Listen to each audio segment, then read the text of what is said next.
Good evening and welcome to the August 21st meeting of the Larimer County Planning Commission. It's the tradition of the Planning Commission to start each of our hearings with the Pledge of Allegiance, so I'll ask that everybody please stand and join me. I pledge allegiance to the flag of the United States of America and to the republic for which we stand, one nation, under God, indivisible, with liberty and justice for all.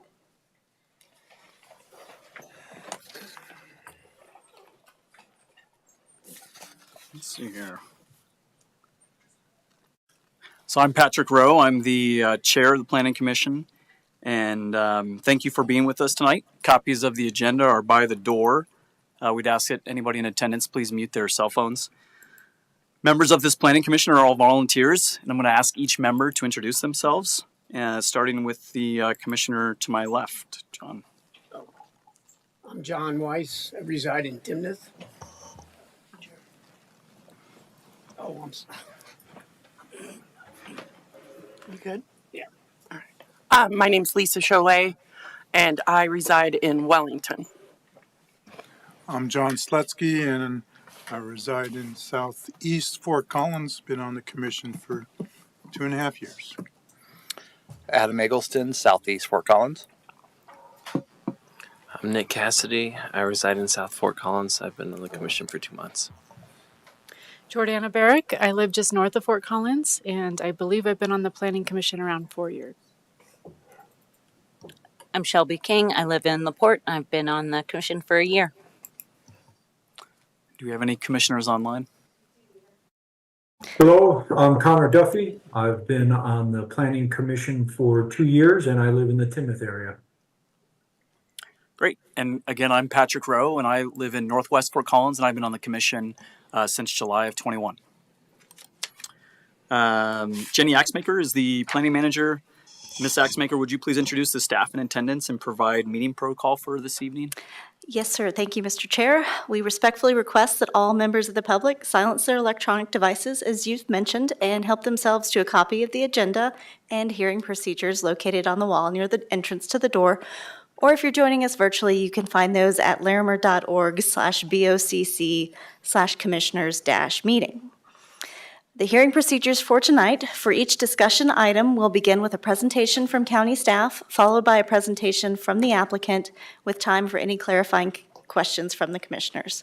There will be an opportunity for any members of the public to address the commission with their comments on the matter. Both the applicant and county staff will then have an opportunity to respond to any questions or concerns raised during public testimony. The commission will then ask any remaining questions of the applicant or staff before entering into deliberation and working towards a decision on the matter.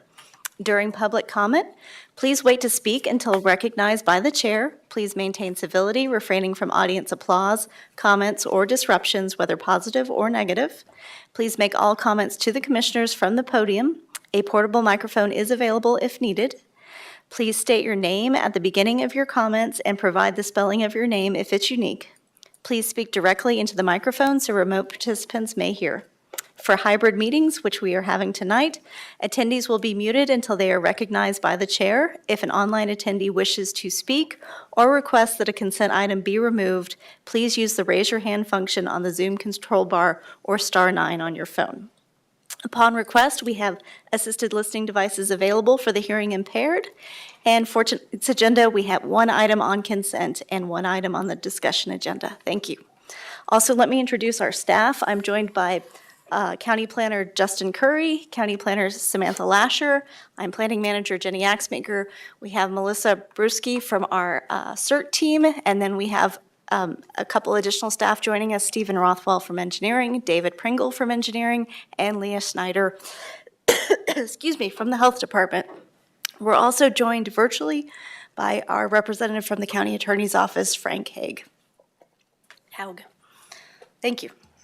Great. Yeah, thank you, Ms. Axmaker. Brief comments about the role of the Planning Commission that I'd like to share. The Planning Commission acts as an advisory board to the Larimer County Commissioners. We review and make recommendations on land use decisions outside of towns and city boundaries. Some land use decisions will also be heard by the Board of County Commissioners. We come to these meetings and hearings unbiased and listen to the staff's reports, public testimony, as well as information provided by the applicant. The Planning Commission is the final decision-making body for location and extent reviews, as well as for amendments to and approvals of the Larimer County Master Plan, sub-area plans, and amendments. The Planning Department staff provides us with comprehensive packages of information about land use applications and plan amendments. We gain insights from the information and viewpoints that you all provide, so we appreciate your participation. Thank you. Ms. Axmaker, are any amendments to the agenda as published? No, there are not. Okay, so next we'll ask if there's anyone in person or online who'd like to speak to a county land use matter that's not on our agenda or planned for a future agenda. So now is the opportunity for that. And I'm not seeing anybody in the audience. Is anybody online? We have no hand raised online. If you wish to raise your hand, please do that now. Nothing.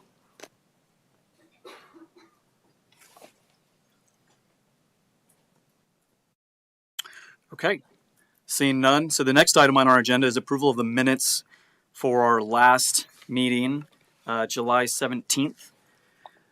Are there any amendments to the meeting minutes?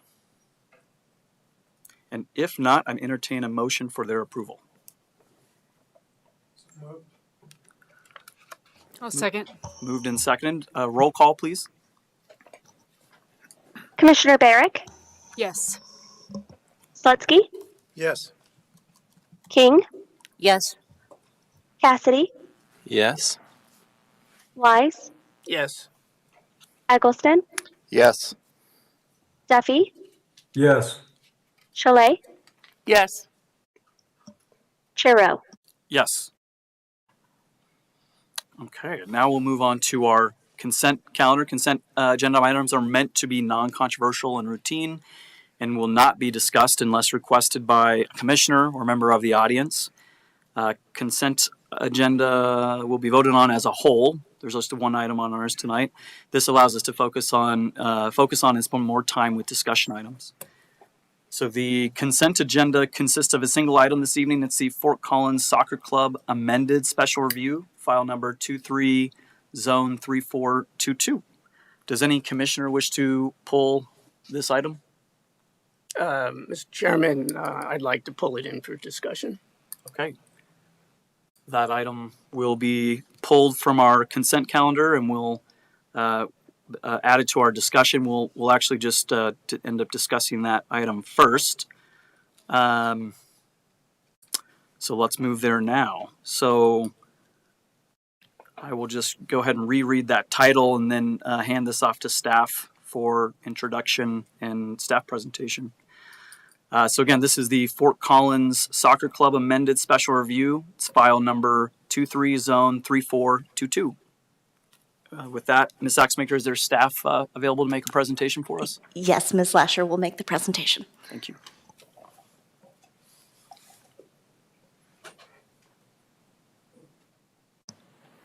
All right, thank you, Mr. Chair, and good evening, Commissioners. My name is Samantha Lasher. I'm a Planner 2 with Larimer County, and I will be presenting the Fort Collins Soccer Club Amended Special Review, file number 23, zone 3422.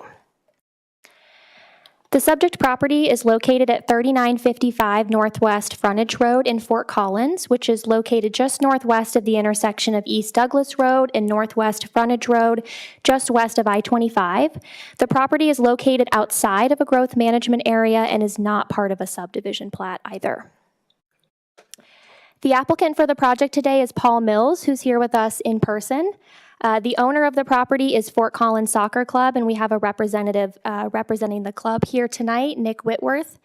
The property is zoned O open and is just under 100 acres, and the existing land use is the Fort Collins Soccer Club complex. So I'd like to start off by giving a brief history of the property. So the complex first received approval through the special review process in the mid to late 1990s. With the approval, they proposed 3 phases of build out to be completed over 15 to 20 years. So the first phase generally consisted of 6 to 9 fields to be built, landscaping and windbreak improvements, and a restroom facility to be built, among other improvements. The original proposed Phase 2 would have included the build out of 3 to 4 more fields, a stadium field, picnic areas, parking, a clubhouse, which would consist of an office, caretaker's apartment, and concessions, and then additional restrooms as well. Phase 3 would have then ended with the construction of 6 to 9 fields, a parking lot improvements, more restrooms, etc. The special review approval can be found as attachment H in the packet, and the full details of all the original proposed phases can be found as attachment. The special review approval can be found in attachment G, and the original phases can be found in attachment H. A few years after the 1998 approval, the club came back to the county to request a modification to their original approval. So at the time of the modification, basic elements of Phase 1 had been completed. So there had been a few fields built out at this point, and there had also been an irrigation system put in. And as I had mentioned before, each of the required phases that were approved as part of the special review would have required permanent restroom facilities. And this was warranted based on the number of proposed users using the site and the intensity of the use as well. However, at the time of this modification, there had not yet been any permanent restroom facilities built, so the club asked the Board of County Commissioners for a modification to allow for the temporary approval for the use of portable restrooms or toilets to be used for 5 of the fields that had been built until they were able to build one of the required restrooms. The Board of County Commissioners did approve this modification, and they did add a condition that the restroom be at least applied for a permit within the next few months. That restroom was permitted and constructed around 2002 and 2003, and it's located in a maintenance building in the northeast corner of the site. After this modification, over the years, the site continued to build out, and to date, portable restrooms are still being utilized, and no additional permanent restrooms have been built. So, between 2001 and 2021, the history of the property is a little muddied. There was a lot of staff changeover, both on the county side and for the club, specifically the staff that had been directly involved with the project. From my understanding, after talking to fellow coworkers, there were various conversations had over the years between the club and the county about certain improvements being made, and I believe there was some give and take on the county side about certain things allowed to be built maybe without formal approvals. Unfortunately, we just don't have a lot of great documentation in order to provide details of some of these conversations. I will say that we do have record of a site plan application being applied for in 2008 by the club. The site plan application was to update some of their phasing and make some improvements. However, that application was withdrawn and was never completed. And I will let Mr. Rothwell and Ms. Schneider fill any gaps in after my presentation, and the applicant may also have some more information. So in 2021, that was when the club made the most recent contact with the county. They approached us. They wanted to update their phasing plan from the original 3 phases because they had recently done a master plan update in 2014, and they wanted to get that on the record. So at that time, staff took the approach to, rather than trying to figure out why certain improvements were made without approvals and trying to kind of fill in the history of those 20 years, we decided to approach it as moving forward with the applicants in good faith and trying to get them on the right track moving forward for any future build-outs. So we focused on trying to understand their proposed phasing plan and how it was different from the original approval, figure out what approvals need to be in place now, and then we also took the opportunity to modify the original conditions of approval so that they were updated moving forward. So the request before you tonight is an amended special review for the Fort Collins Soccer Club to update their proposed phases of implementation, as well as some of the elements involved in those phases. If the application is approved by the Board of County Commissioners, the club would be required to submit a site plan review application for each of their new phases before it could be built out. So just a little, just a little bit more detail about their proposed phases. So as I mentioned before, there were originally 3 approved phases. They've now come in with 6 proposed phases instead. Specifically, Phase A has 3 subphases involved. So their proposed Phase A subphase A1 would include the construction of all the required permanent restroom facilities that should have been built over the course of the last couple decades. And this is really the most important aspect for staff to see constructed on site. And so we have made a recommended condition of approval that Phase A subphase A1 must be completed first, and a site plan review application to evaluate this phase in detail must be submitted within 3 years of the date of approval. Staff, the applicant, and the club have all agreed to this 3 years. We believe and they believe that that's a reasonable amount of time for them to raise the funding necessary in order to complete this phase and to construct those restroom facilities. After that phase is completed, then subphase A2 and A3 could come next. We don't have any specific timelines on those phases. They could come in as they obtain additional funding. They, of course, could not build those out until they receive site plan approval. And then, as I mentioned in my staff report, phases B through F we're even more flexible on. So they, again, could come in once they have funding in order to build out those phases. And we're even allowing them to change the order of the phases as necessary. That way they wouldn't have to come back through and amend this special review. And I would also like to note for that subphase A1, at this time, staff would not be requiring the applicants to post bond or collateral. That's not typically something that we require for these types of applications, and something that we usually don't require for private improvements. Rather, it's for off-site improvements.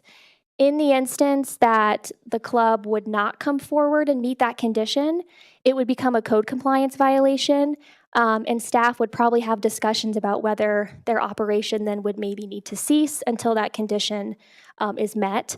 However, staff is very confident that the club will be working diligently over the next few years to meet that Phase A, subphase A1 condition. So this project was noticed to surrounding property owners. There were 7 property owners noticed. To date, no community member comments have been received. The project was also referred to various internal and external agencies. The agencies noted on the left all provided comments, which can be found in attachment E of the packet. Those agencies noted on the right were notified, but unfortunately we did not receive comments from them. So in order to approve a special review application, the county commissioners must consider the following general review criteria, which can be found in Article 638D of the Land Use Code. The criteria is generally located or written on the screen, but it's addressed in detail in my staff report.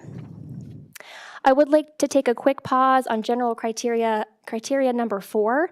So I mentioned before that staff took the opportunity to modify some of the original conditions of approval from the 95 application and the 2001 modification.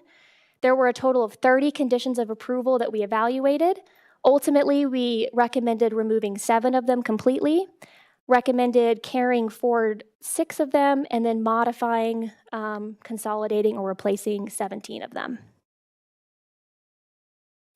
In addition to the general review criteria, the county commissioners must also consider the following special review criteria found in Article 642D of the Land Use Code. And again, this criteria is addressed in detail in my staff report.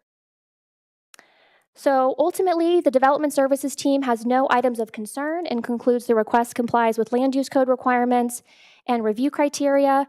Therefore, the team is recommending that the Planning Commission recommend to the Board of County Commissioners approval of this application subject to 23 total conditions, which I do have on the slides here. I'm happy to pull those up as needed and as outlined in my report. That concludes my presentation, and I'm happy to answer any questions. Thank you. Yeah, thanks for your presentation, Ms. Lasher. Do my fellow commissioners have any questions for staff at this time? We'll have opportunity to discuss the item later, but if there's any questions or clarifications, it would be helpful. I do. Commissioner Weiss. Thank you.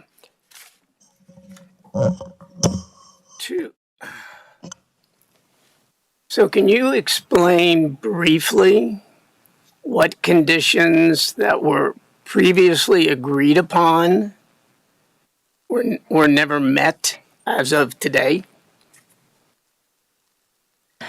Yeah, I'm happy to pull up the original approvals and we can go through them if you'd like. Please. I, Just the ones that you think are, I realize there's some that might be smaller. I'm thinking more of the major ones. Yeah, absolutely. And I may pull in some help from my fellow coworkers also to make sure, and maybe from the applicant as well if needed. So let me start with the 1995 approval. So bear with me one sec.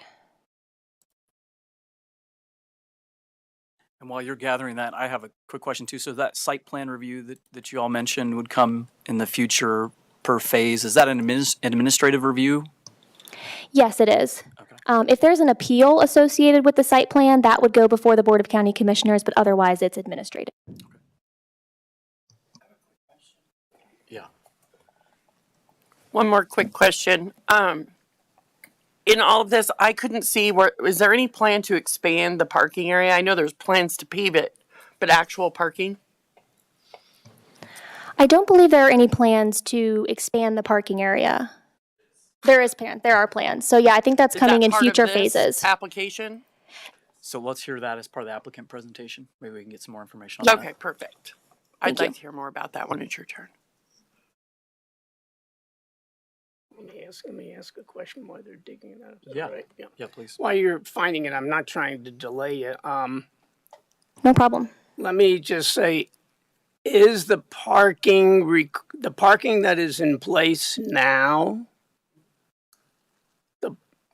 was there any requirement for it to be paved or to be enlarged in prior approvals? Or what we see today is what it is going to stay? Yeah, so I can scroll down to that condition. There was a requirement for a dust abatement plan for the parking lot until it was paved. And I do believe that there was a condition to require paving in the future, and it just never has been paved. Okay, let me, since you're still working on that, so the big issue, one of the big issues I have is understanding the restroom facilities. Now, currently, the restrooms that are in place today, from what I gather reading staff report and the report from the health department, is that currently what they have does not meet what they were supposed to have. That's correct, yes.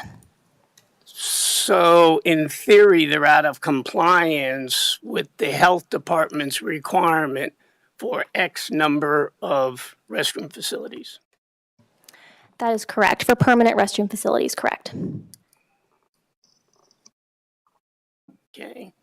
And so what is I'll wait. So I'll let you go ahead and just tell me what those other.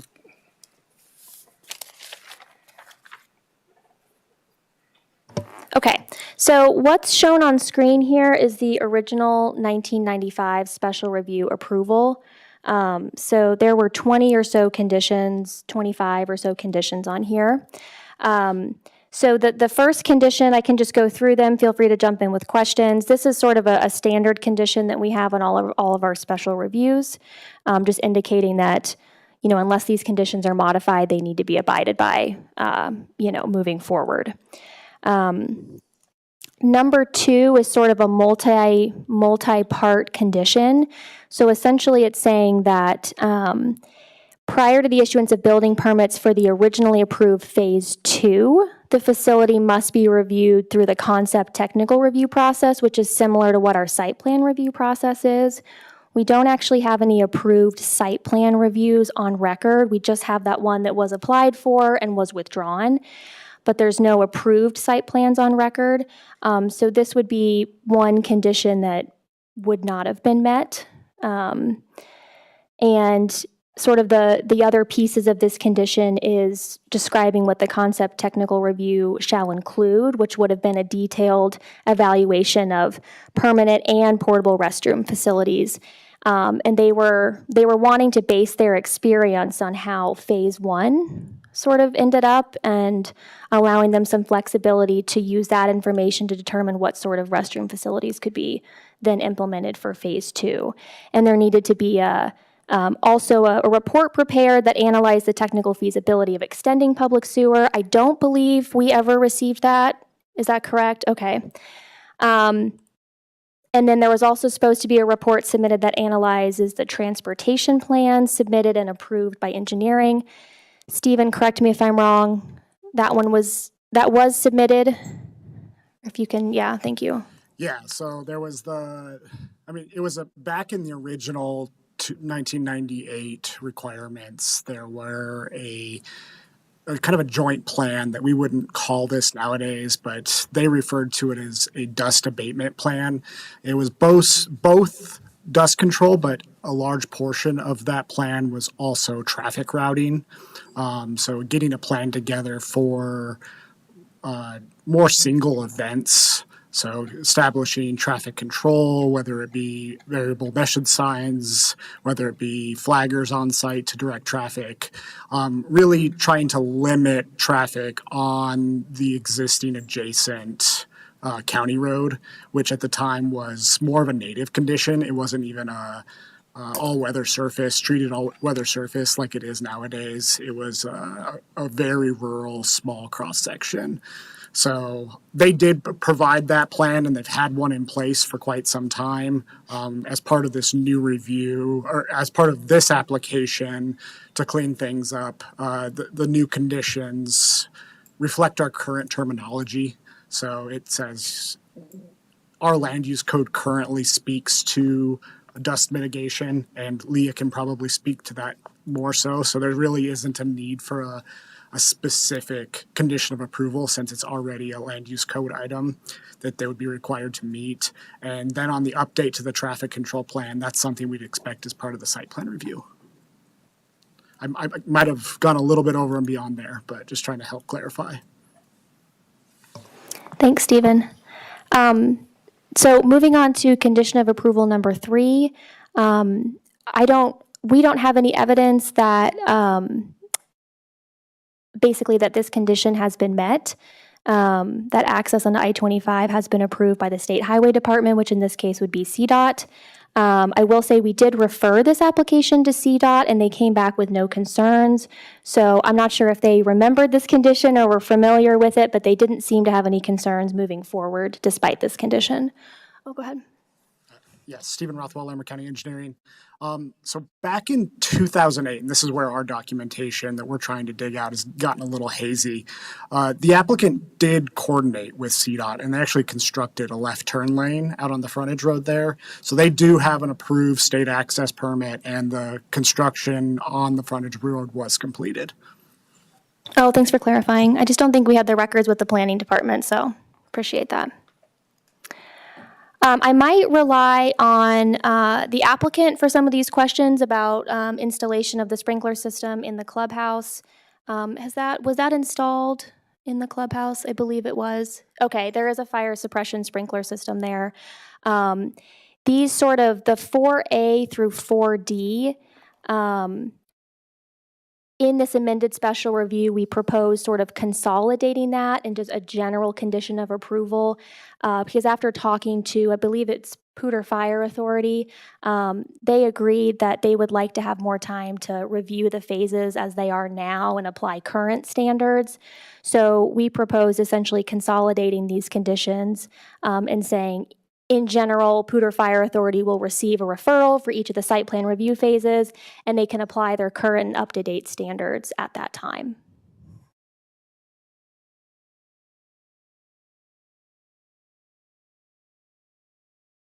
So with number E, the storage building that they're referencing, this was the restroom facility that they ended up constructing in 2002, 2003. It was sort of a storage building and a restroom facility. So ultimately, they did obtain building permits, and they went through the proper process for that.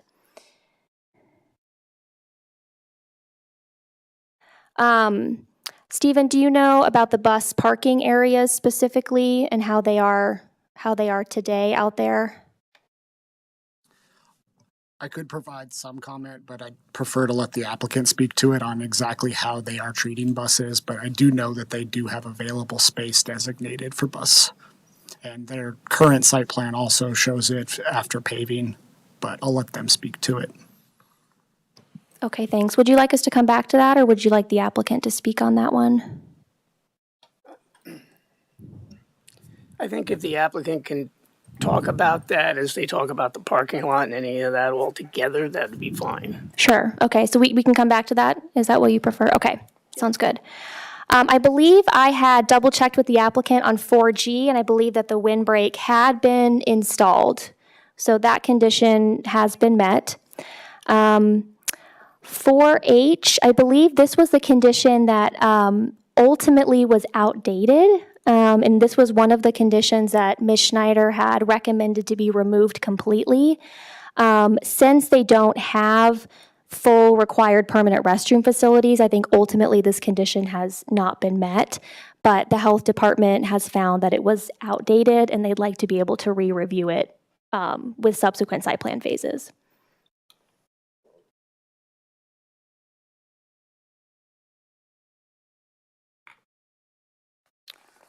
And I believe, so condition 4I, this is sort of standard. So when and if public sewer becomes available, they would have to connect. We did refer this application to the Box Elder Sanitation District. Unfortunately, they did not provide comments. I believe the applicant has stated that sewer is not feasible at this point, but we never received official word from Box Elder. So we ultimately decided to remove this condition. And again, with each subsequent site plan phase, we would refer it to Box Elder to give them a chance to review and potentially require connectivity to sewer. So 4J, this is one that we, I believe, has been met for the most part. We decided to ultimately revise it. After talking to Ms. Schneider, we don't necessarily need the pipes to be color-coded to alert the public and employees of non-potable water, but as long as there's signs out there so they're aware, that's perfectly acceptable. And from my understanding, those water sources are appropriately signed. And then, Stephen, I think you touched on this, but did you want to just touch on 4K and 4L? I believe he's no longer requiring the dust abatement plan for County Road 54. Yes, so County Road 54, like I was saying, the condition of County Road 54 and the maintenance activities that go on are significantly improved nowadays than they were back in 1998. There was very little county maintenance that went on out there at all. I'm guessing motor grader every couple months or so. Now it is a full width, all weather surface, chemically treated, and regularly maintained by Larimer County Road and Bridge. So the idea of having a private developer or owner out there on our county infrastructure, doing their own dust abatement would go against the wishes of our road and bridge department. So this K really doesn't apply. And then as far as L goes, that's where both myself and Leah Schneider with the health department will review dust control from a land use code perspective at the time of site plan review. There's not a need for a clarifying condition of approval now that it's embedded in the land use code. Great, thank you, Stephen. With regards to 4M, so this was one of the conditions that we proposed to keep moving forward because I do think there are plans for food service and the Larimer County Department of Health and Environment should be reviewing that. As far as I know, there's no food service violations on record or anything for the property, so we are proposing to keep this and just keep it moving forward. For 4N, after talking to the applicant, there was a public phone that was accessible at one point, but there was vandalism to the public payphone, and then also when cell phones came about and better coverage out there, they took the phone out and are really relying just on cell phones now, and staff was supportive of removing this condition. With regards to 4.0, the applicants have confirmed that this does occur on site and will continue to occur as well. So this is a condition that we want to keep moving forward. 4P and 4Q and 4R, as far as we know, these have all been met, and these are all conditions that should continue to apply moving forward.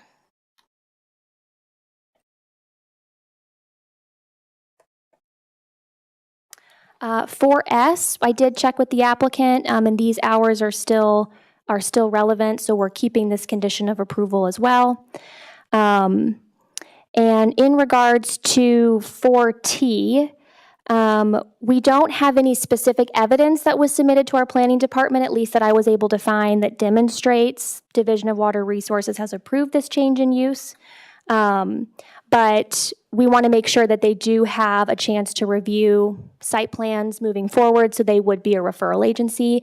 They were a referral agency on this application, but they did not provide comments. Number 5 is just a standard condition of approval due to the location of the site. So this is a condition that we are proposing to keep. And then, Stephen, I don't know if you wanted to touch any more on 6 and 7. Yes, so as we were talking earlier, actually 6 is a little different. So 6 was a result of City of Fort Collins requests at the time during the 1998 review to encourage carpooling and van pooling. I wasn't really a part of that conversation. I do believe that the applicants can speak directly to that, though, just as far as what available facilities are out there as far as public transit goes, and there's very little, if not any. Number 7 does involve Larimer County Engineering. So it's our standard practice today on any private development that all parking must be contained on site, that the adjacent right-of-way, whether it be CDOT's, whether it be ours or another jurisdictions, shouldn't be relied on for parking. So how we handle it on every project is, we make them submit during their site plan review their proposed parking configuration, number of spaces. We'll take a look at that against our code and general requirements. And if we agree with it, that's what they'll construct. And then after the fact, if we do find out that there are instances where they're underparked and we're frequently seeing vehicles parked in either CDOT's right-of-way or our right-of-way, then we would take it upon them to have them fund the installation of no parking signs. We see this often on trailheads. You'll see that a lot where City of Fort Collins or City of Loveland will put in a trailhead, and you'll start to see a lot of people park outside in the right-of-way, and shortly thereafter, no parking signs will go up. So. Okay, thank you, Stephen. Ms. Lasher, did you say, yes. are there 25 total conditions? Is that, and we're on number 6? So I counted each of these individual letters among okay. 4, as individual conditions. Okay. So these are, I believe, 26, and then we can move on to the 2001 modification, which has 4 additional conditions of approval. Okay. Yeah. Yeah, and if there's some, maybe I'll just ask our Commissioner Weiss if there's some in particular that you want to hear about. Otherwise, I do think, the restroom conversation seems to be kind of the focus point. But maybe I'm not trying to prolong the meeting here, so I would like to maybe ask the health department. I'm conflicted here. So we have a condition that's not being met as it pertains to the availability of restrooms, whether it's fixed or portables. So I've read the health department summary in your staff report. So I'm just trying, if the health department can please maybe enlighten me more on exactly what you're asking for and what is currently out there to your understanding. Sure. This is Leah Schneider, Health Department. So I wasn't obviously part of the original review 25 years ago, and our regulations in on-site wastewater treatment systems and wastewater have changed significantly over the years. At that time, a mixture of, portable restrooms and plumbed restrooms were supported.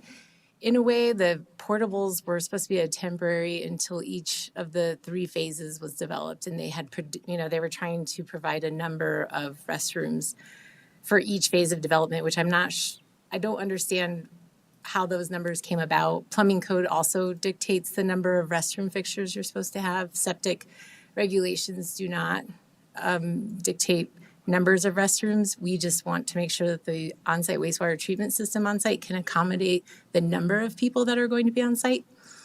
But our regulations now, as of 2018, do not allow portable restrooms for anything except emergency or construction or temporary events.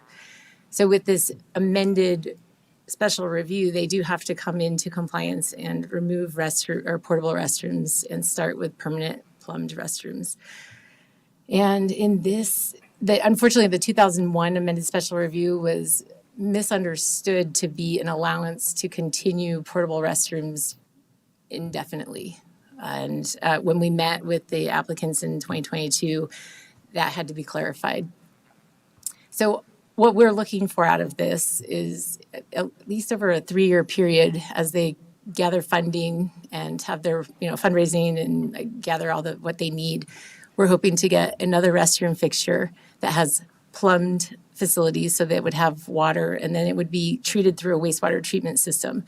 And then they have a couple of options for the additional restroom structures that we're asking for, kind of in the center of their proposed field design. And those ones can be vaulted. They have the option of installing additional fields, septic fields. They can also connect to sewer eventually. But right now, we know sewer is well over a mile from this project. There's no plans to develop near this facility to bring sewer any closer. So that's one of their hardships, is that they don't have sewer and can't keep expanding. So they're limited by septic systems. And at this point, going through us locally, they can only get septic sized at 2,000 gallons per day, which is about 400 people at a time. So you have to put multiple systems on site to accommodate the 1,400 people that they are currently able to serve. So our goal is to get permanent plumbed facilities on site and then some supporting vaulted systems in the meantime.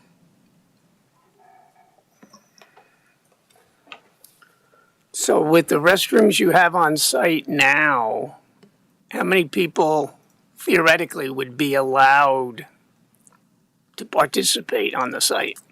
Sure, we have, in my notes, I put, we could accommodate up to 400, I think, with the current that one structure that's already built that has restrooms. Unfortunately, it's poorly placed on the site, and I wasn't part of the placement design. I definitely would not have recommended far off in the corner. But that one does have it has women's and men's restrooms, plumbed water, so it has water, wastewater, flushing toilets. And then the new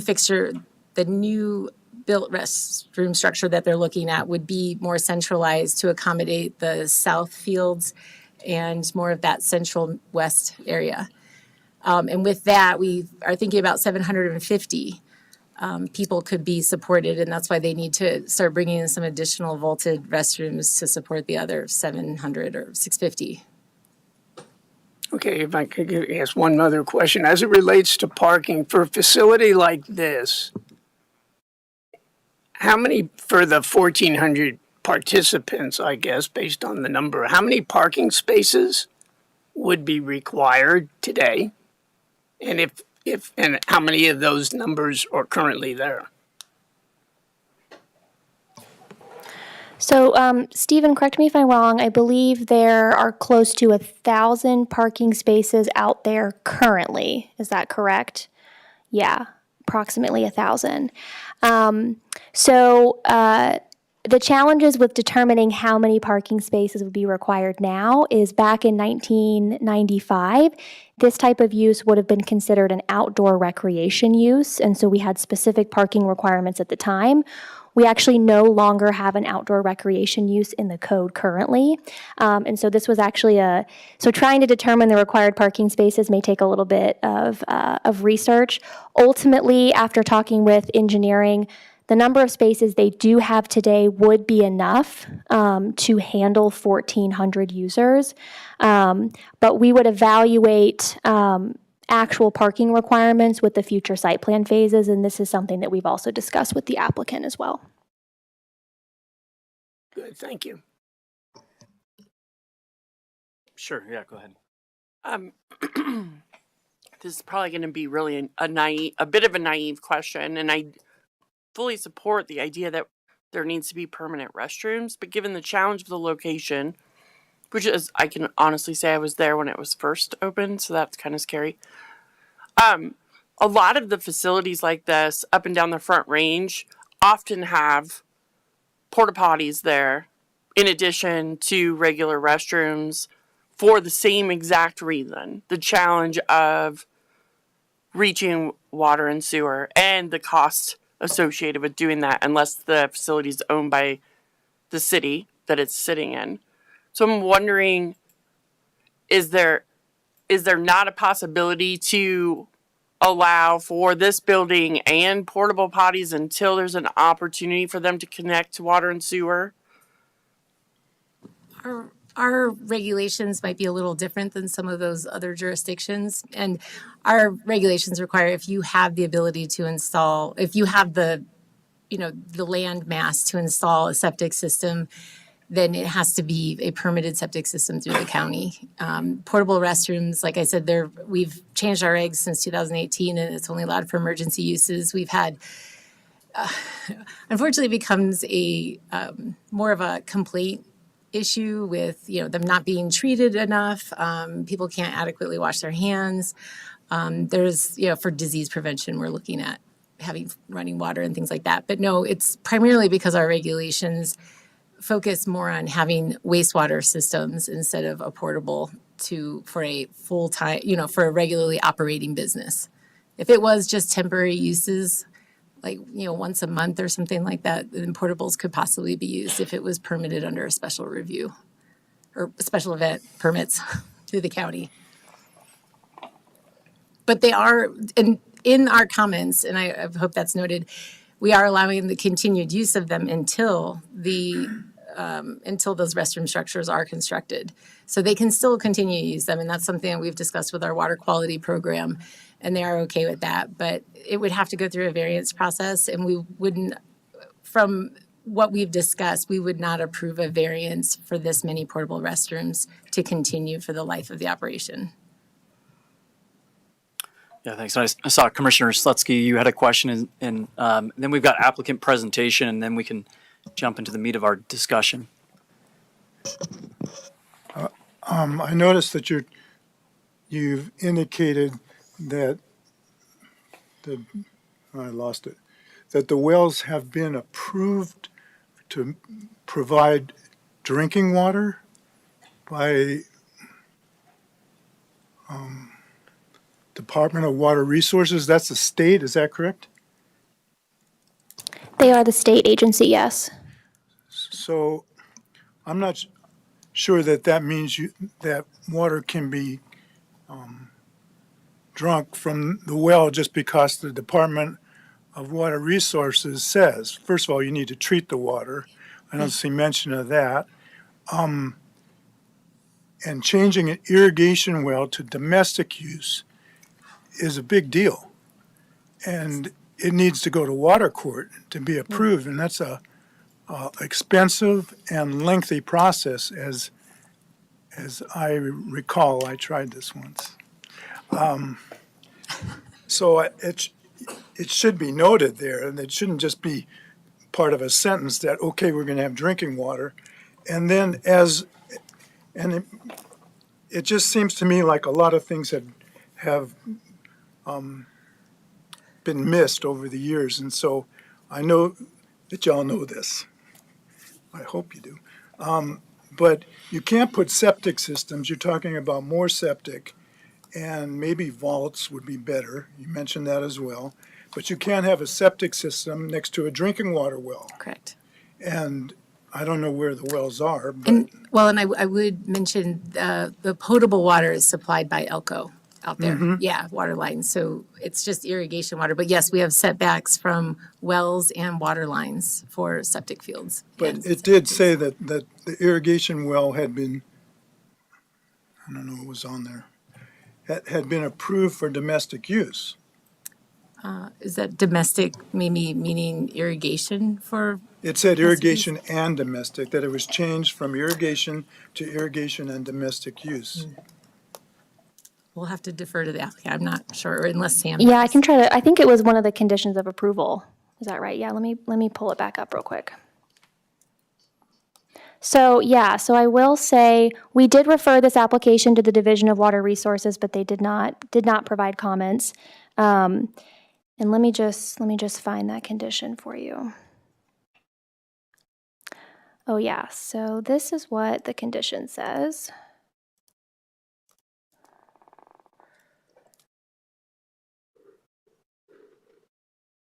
Yeah, so this was a condition where we wanted written evidence that the Division of Water Resources actually approved the change in use. And this was some documentation that I was not able to locate, so I don't know if we did ever receive approval, at least on our side from the Division of Water Resources for the change of use. The applicant may be able to confirm that.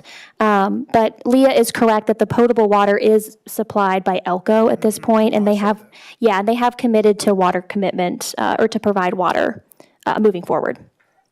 So maybe this is no longer relevant than whether it's irrigation converted to domestic, I guess. Is that right? That's correct. We did propose, I believe this is one we proposed removing or consolidating to just essentially allow Division of Water Resources to the site plan phases for updated information. Thanks. Yeah, appreciate that. Well, let's move forward and give the applicant an opportunity to give us a presentation. Are you guys prepared with the presentation? Thank you. Yeah.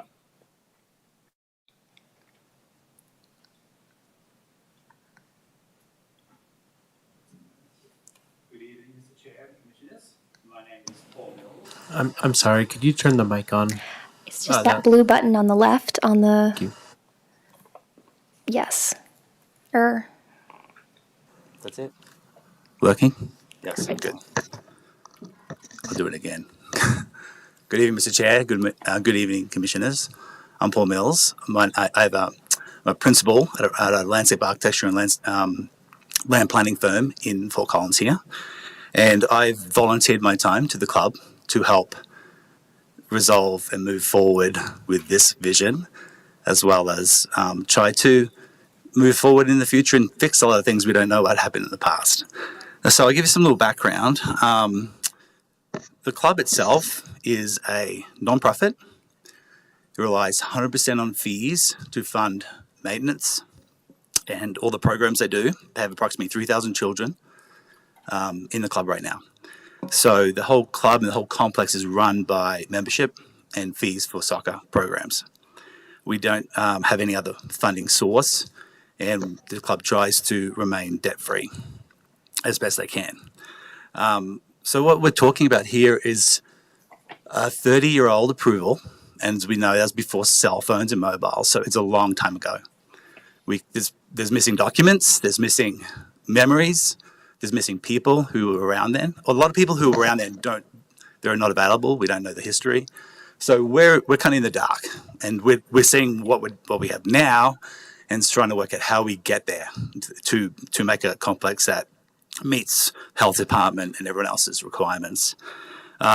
So with that, we can't answer a lot of the whys. We can't answer the questions of what's been missing and why. So all we can do is look for the future and think about, let's get it right. And we have a very motivated club, motivated board that wants to move forward, and they know very clearly that the way moving forward is just to, one, build that restroom right away as quick as they can. And that will then enable them to pave the parking and then move into actual improvements in the complex, like artificial fields and things like that, which I'll talk about soon. But I think what's important is there's no intent here to not do that, and there's no answers why it wasn't done. We just don't know. And I think that the intent here is the goodwill we've been working with is we want to make it right. Addressing the sewer, there's no sewer within a mile of this location. It's also in the growth, if you look at the growth area management plan, it shows that all the farms around here is not developing as part of that growth area management plan in the future. So we're not going to see houses coming right next to this. So within that 400 feet requirement. But I do know if it does, the club's very keen to add sewer because it would be a great improvement. So I can go through what we're proposing and give a little bit of history as well. So looking at the slides on the you see on the screen, the first phase is shown as phase 1, and the maintenance building was built in the corner to not impede parking and have easy access to the fields. The restrooms were built in there because that's where all the fields were. That's where everyone was playing, and that was phase 1. And so that's why it's in that location. When that opened, that was extremely convenient restroom location. So the porta-johns have been located more in the middle that then augment the lack of restrooms that have not been built yet, which we want to build soon. And I think the past, looking at the past too, is one thing we realize is there probably just wasn't any money that available for the club to enact some of these things, but we know that moving forward, it's the first thing to build is the restrooms. So the parking itself is currently road base or gravel, and it is one of the items that needs to be asphalted, but it has adequate parking for now and the future.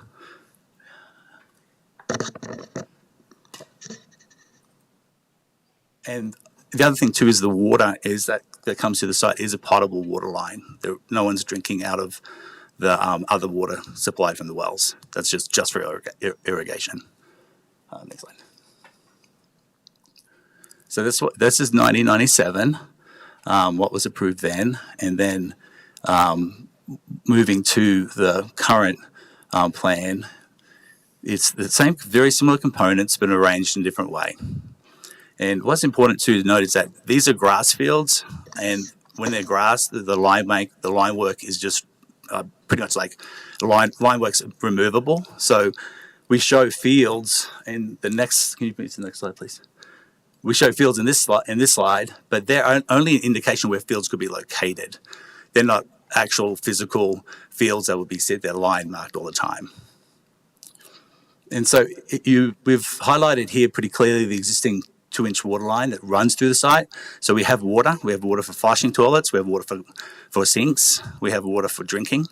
So that's something we're not lacking, which is great. That's a very positive thing for restrooms. So we just don't have the sewer connection.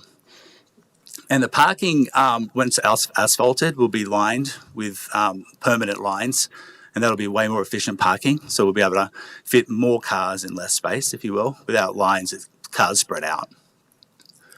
And so the vision here is to centralize potentially a championship field, a clubhouse, indoor facility, and full artificial grass fields that would be lit, and the rest of the fields are grass, line marked, and would just be moved around the site where you want to rest fields and then use the fields and then move them around. The parking itself would need to be right-sized. Right now, we're showing too much parking for the site, based on parking counts and 1,400 people. But that's why we need to look at it as when we look at the first site plan submittal. A lot of these items are funding related, so each one would happen as funds become available or fundraising successful. And the club is looking at talking to professional fundraising groups to look at what the possible fundraising could fetch. You look at the next slide, thanks. So the phasing plan is the most important one, where the commitment's really strong that the restrooms first, the parking lot second, and that's going to have to be right size. But right now, the parking as it is fits everyone. We have allocations for buses, and then that would be the first items happening. And we broke them up into sub phases because there's no guarantee we'll be able to raise enough money to do all three. But we want to do A first, right? Get enough money for that, and then move into what we can add on to that. With honestly, once the first two are done, then the site game we can start looking at improvement. But we're looking at the main time frame is 3 years for the first to get that site plan application in. Then the basically the phasing moves around the site, and that's sort of going to be based on funding, potential future sponsorship, things that we can't imagine right now.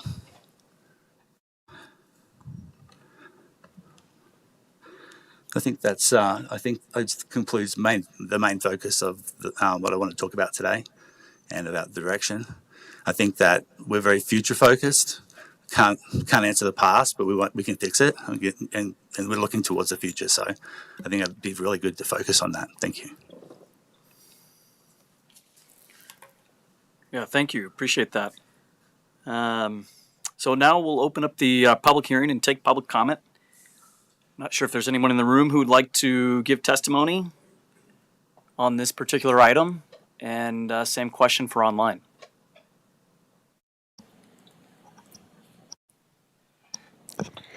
If there are any members of the public that would like to speak online, please use the raise hand function or press *9 now.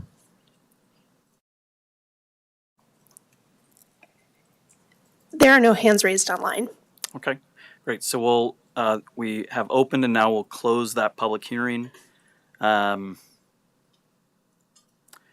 so I think now we'll just turn to fellow commissioners and find out if there's any additional questions for staff or the applicant before we move into discussions and deliberations on this item. Commissioner Weiss. Thank you. Just by coincidence, several weeks, maybe a month ago, I was happening to be driving up I-25 north, went by the soccer thing, but I don't know what was going on, but there were an awful lot of people there. What caught my attention is there was an awful lot of cars that appeared to be parking off-site. So I'm just wondering if you truly have enough parking in place for major events, if you will, because what I saw doesn't seem to suggest that.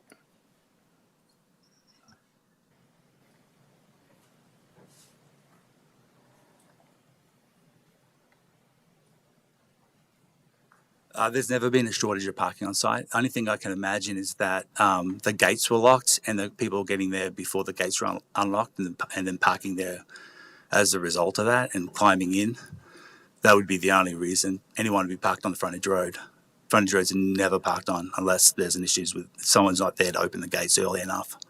I think that could be the only explanation, but there's 1,000 spaces in there. It never overflows into the street. Yeah, Commissioner Chalet. Don't go away. Let's talk parking. So respectfully, it does happen that people are parked off the road, but in the dirt on the frontage road. I live in Wellington, so I pass it all the time. So a couple questions to that, and I'm not being accusatory, just a couple questions.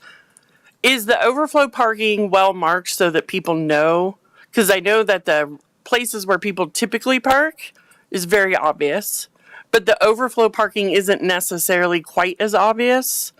And so my suggestion would be some way designating A, nobody please park off-site, and B, here's the overflow parking. As a parent, I know that we're distracted by what field are we supposed to go to, where are we supposed to be, all of those types of things. So maybe some better signage and communication with the folks that are showing up there, because it can, like when you guys have big tournaments there, and it isn't just mom, dad, and the soccer player. It's sister, brother, aunt, uncle, both sets of grandparents, and they all come in their own car, right? So, like, you can tell I've lived this nightmare many times in my life. So that's one of my questions. And then with your expansion of your parking lot, are you going to have ADA accessible? And I realize that these are typically your soccer players are physically mobile, but the ADA piece of it, all of that, I'm wondering, like, I didn't really see much of that called out in terms of accessibility on this at this soccer field. So could you talk to me about that a little bit? I'll talk about the second one first because they'll be coming. They will show up in the site plan as we supply and submit site plans for the future phases. They will show the ADA parking in it at this granular level. I mean, that will be more granular then. At this level, it's more of a broader sort of overview, but definitely will be ADA parking. And to that note, we have actually added concrete walkways in the plan. You'll see that's for people, anyone with disability challenges can then access and get close to the fields to be able to watch soccer game. And what phase are those sidewalks in? Sidewalks, yeah, I think they're a phase. I mean, with the parking lot, the ADA goes in with the parking lot, right?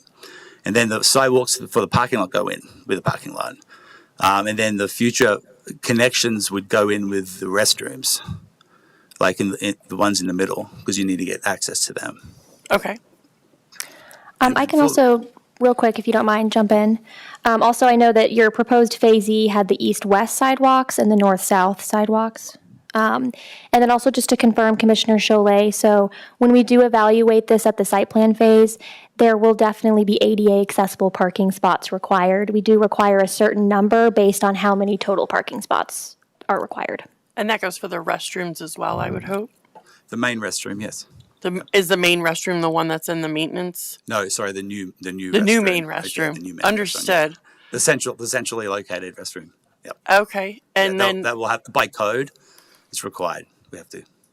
Okay, and then I know you indicated that you're about a mile from wastewater service. Well, wastewater service, right?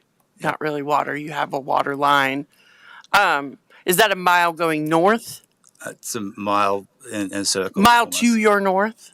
I haven't north even further. I think it's more to the. The way the sewer would come would be coming from the south because all the development's moving from the south that's coming in the future, especially with Motava. That's still too far away. Right. And so the farms, and also too, you have to refer to the growth area management plan where a development in the zone around the soccer fields wouldn't be permitted. So that's sort of the direction we've been looking.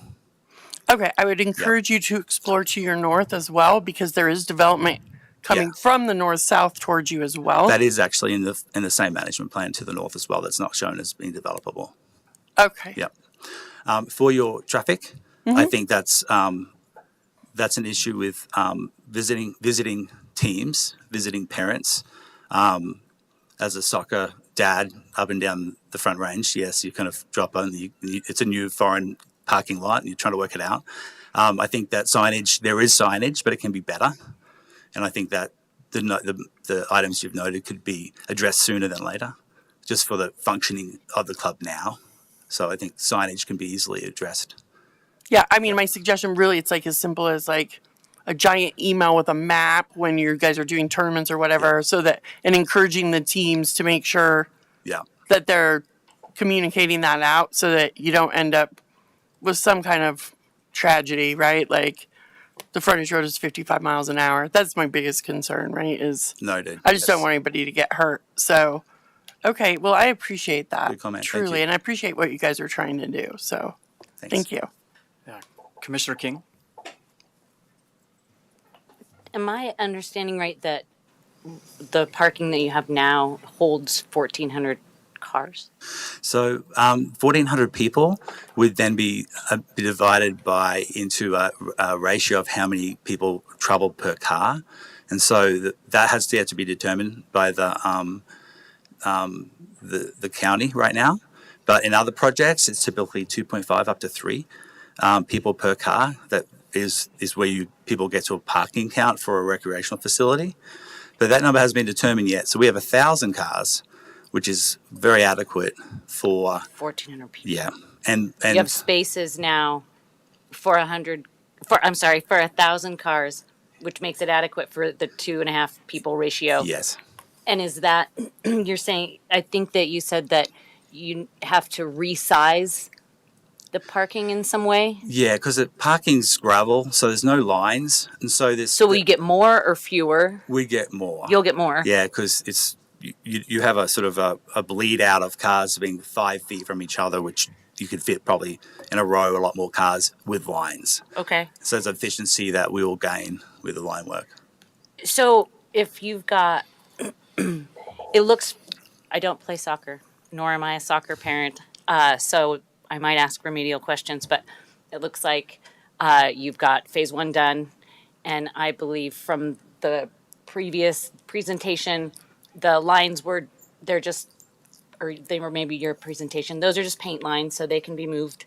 Yep. So phase 1 is done, phase 2, or the second, the middle part is done. So you've got that many soccer fields now, and then you'll have the whole bunch more soccer fields that'll be over in the far left side. And you'll have a very brand new state of the art building with championship things. And so I'm curious about your projected growth.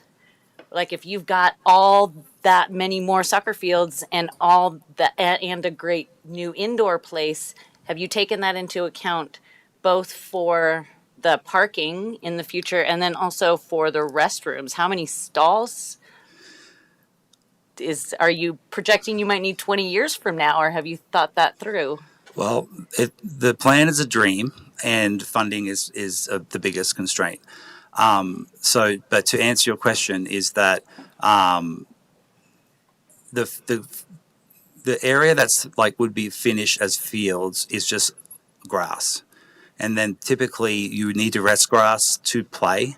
So any given You time, said rest. rest. Right? Okay. You have to rest it. Okay. So 10 fields are in play on a competitive weekend, and Okay. that's adequate for what the club's needs.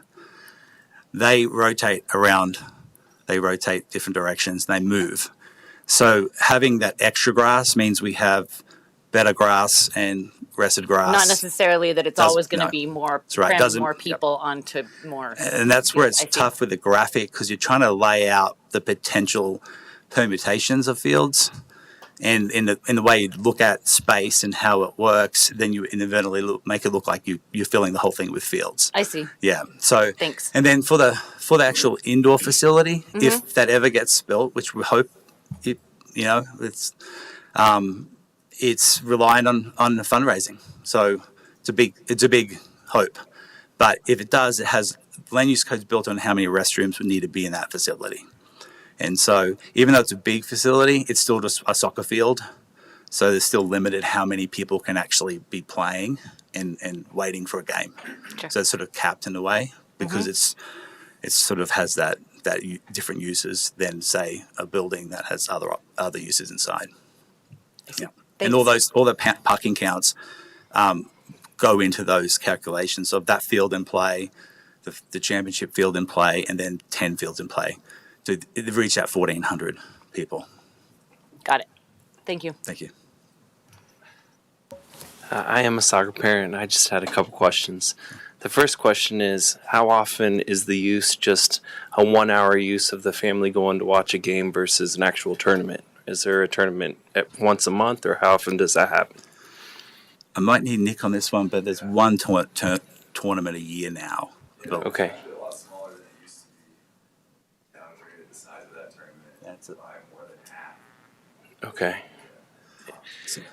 And I guess I asked that question because if I bring out a family of 10, there's probably one out of those 10 people that actually uses the restroom in that 1 hour stint that we're there for that one game that lasts. And so I think the parking congestion ends up being the biggest part. The other part of it is I feel like I do see parking that takes place in the future phase area. Is that a common occurrence where parking takes place in the future phase of the property? That's the overflow area right now. Yeah, so parking occurs in there when the people flow into that parking lot if the other area is full. Okay. And it's typically like a shift change in a hospital, say, parking lot sort of gets full because people are arriving for the next game. They're still playing, and there's that transitional time where people leave and it empties out again, sort of. Yeah. Okay. That's probably the biggest conflict is that 15 minutes Okay. between that. Yeah. Because And that's why we need to have the amount of people is basically people playing, people waiting, people watching, and then people coming and waiting to play the next game. That's how we get to those numbers. Okay. And I think my last question is just how is the cell phone coverage? I feel like it can be spotty, but I don't know if it's improved or not. It's great now. Okay. Yeah. It's terrible, but it's now really strong. Okay. But that's been great for a little while now. But yeah, it's good. Okay. Yeah. Thank you. Thank you. Any other questions for? Yeah, go ahead, Commissioner Slutsky. I really appreciate what you guys are doing, and I understand the difficulty with a volunteer operation. And clearly, things have slipped through the cracks over the last few decades. Maybe not all your fault. But going forward, I wonder a few things. And again, I guess we're focusing on toilets. It's important. But as you go forward and your facility gets bigger, you have more infrastructure. You have this major complex that you're going to build, more people.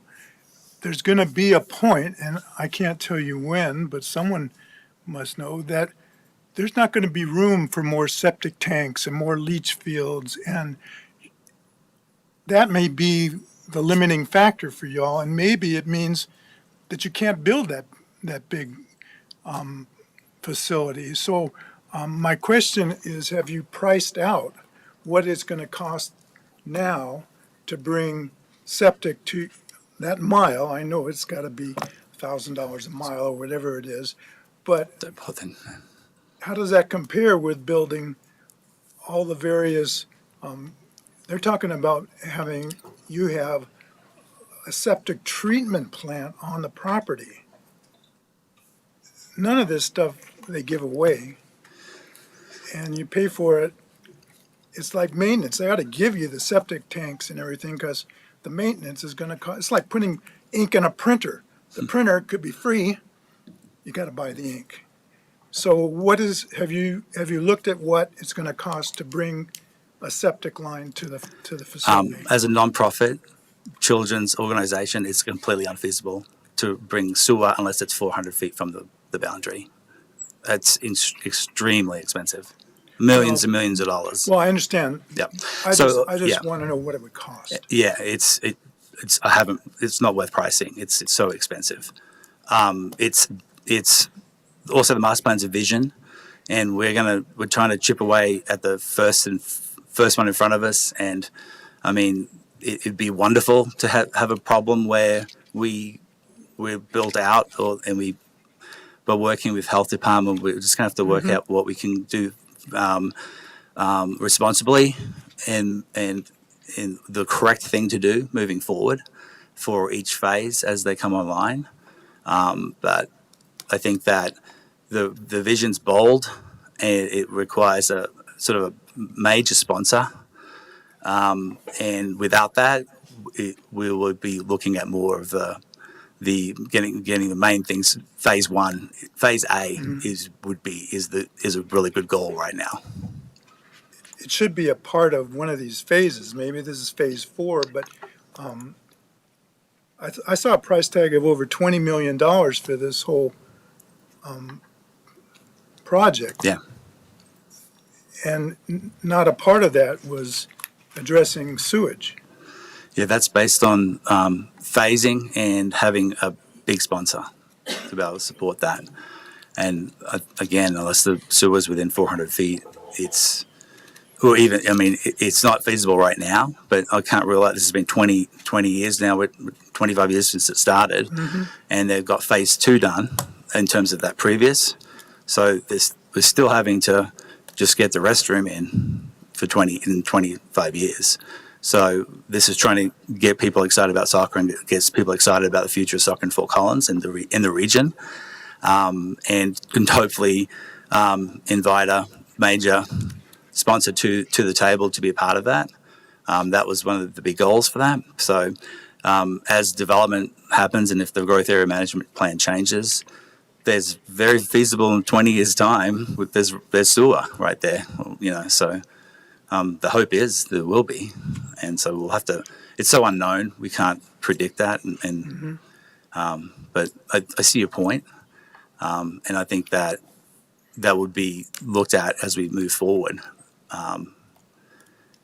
As we get further in, as we get further towards the later phases, that 20 years from now, that could be very possible. The sewer line would be there. Thank you. Thanks. Commissioner Weiss?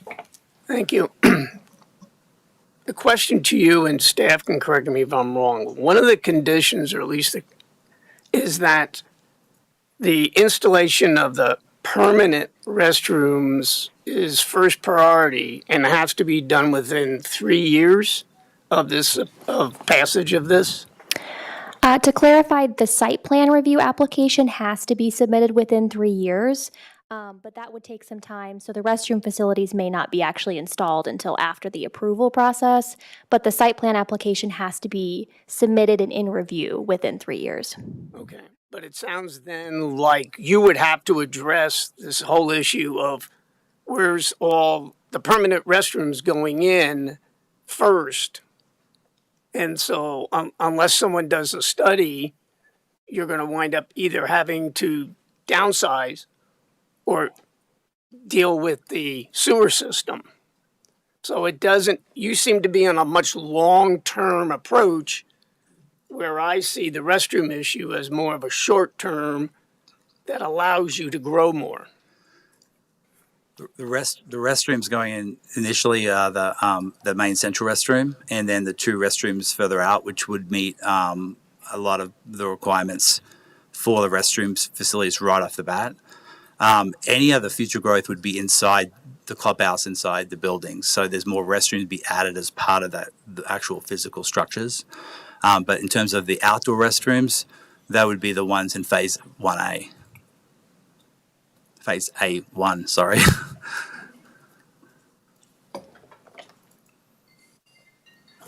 Sure, yeah, Commissioner Chalet.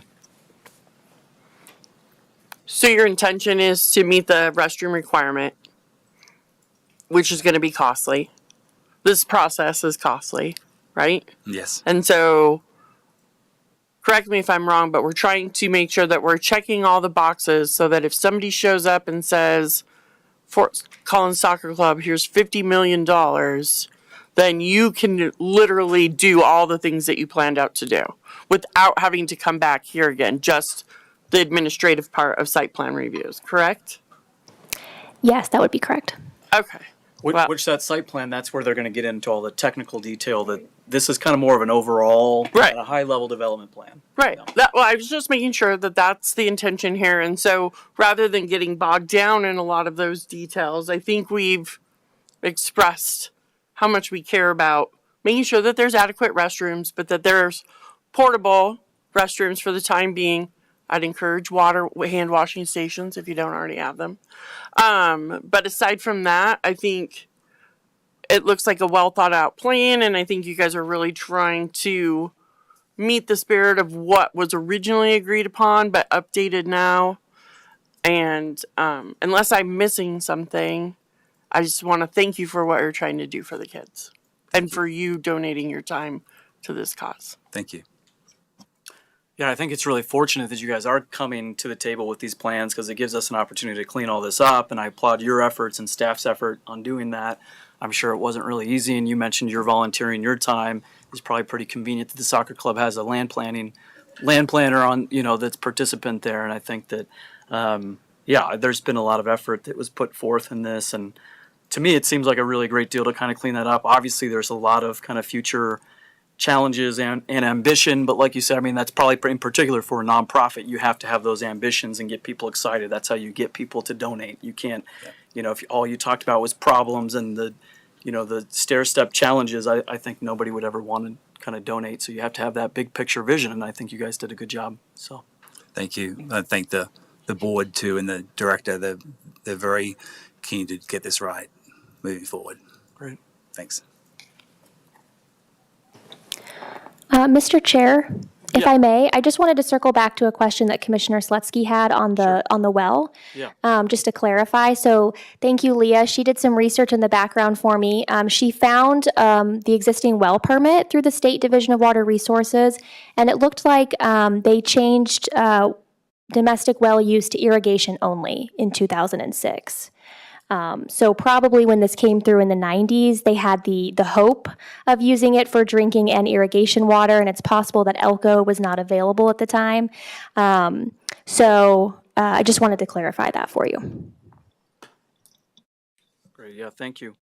If there's, we've kind of had discussion kind of all throughout here, but if there's any more kind of discussion for us as a body or further deliberations. I do have one issue. Yeah, please, Commissioner Weiss. Okay, so I'm not a soccer dad, but my kids are old enough so they don't do that anymore anyway. And I do support the concept of soccer. I don't want anybody to think I'm anti-soccer here. But I see a conflict here. The number of restrooms you currently have in place by the county's health department's admission is inadequate. But there seems that the conflict is you don't want to, portables can't be used because this type of use doesn't meet that requirement. So there's this conflict. So the county is really not enforcing the requirement for adequate restroom facilities because of what I perceive as more of a technicality here.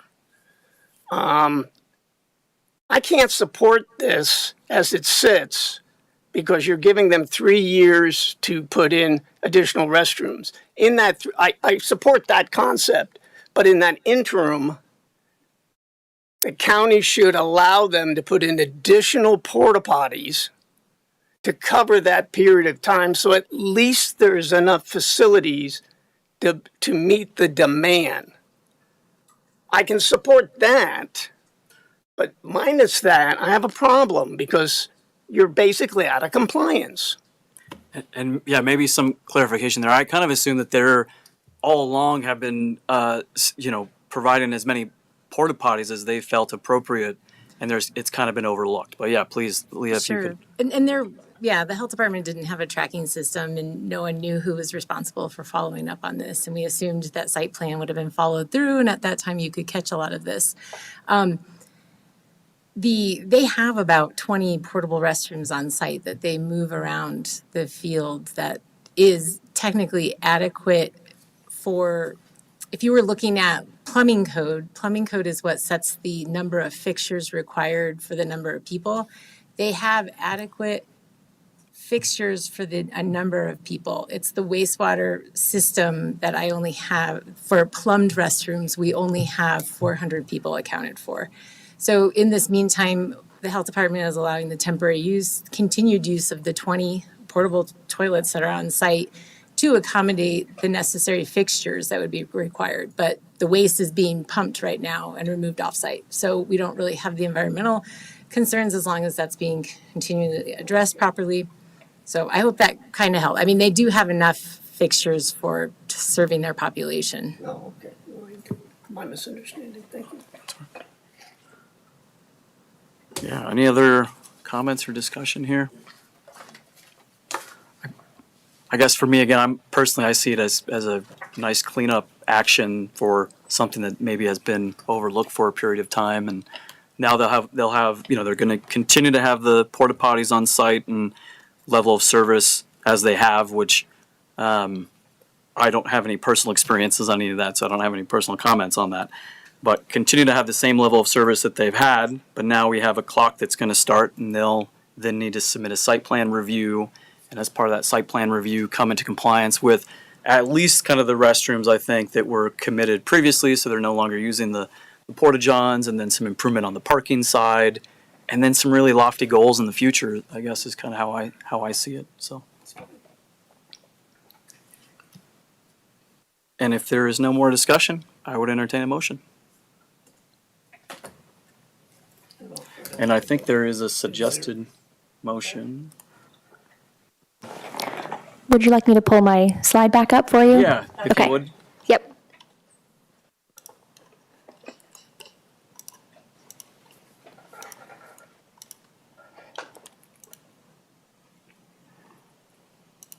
Actually, let me do one better, and I'll pull up my staff report for you.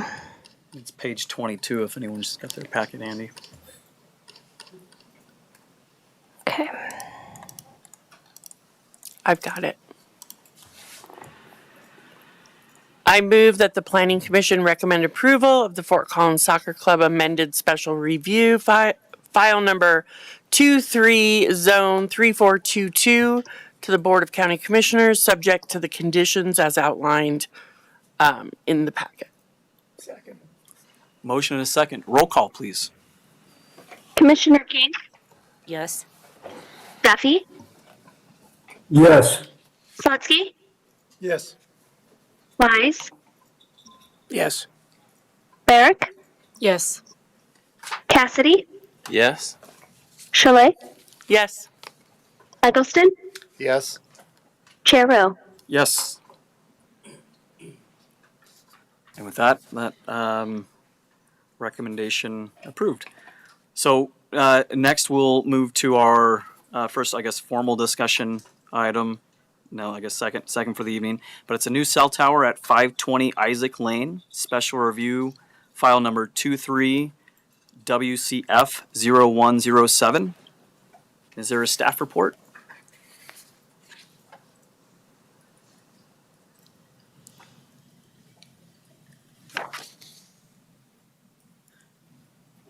Do we have a staff report on this item?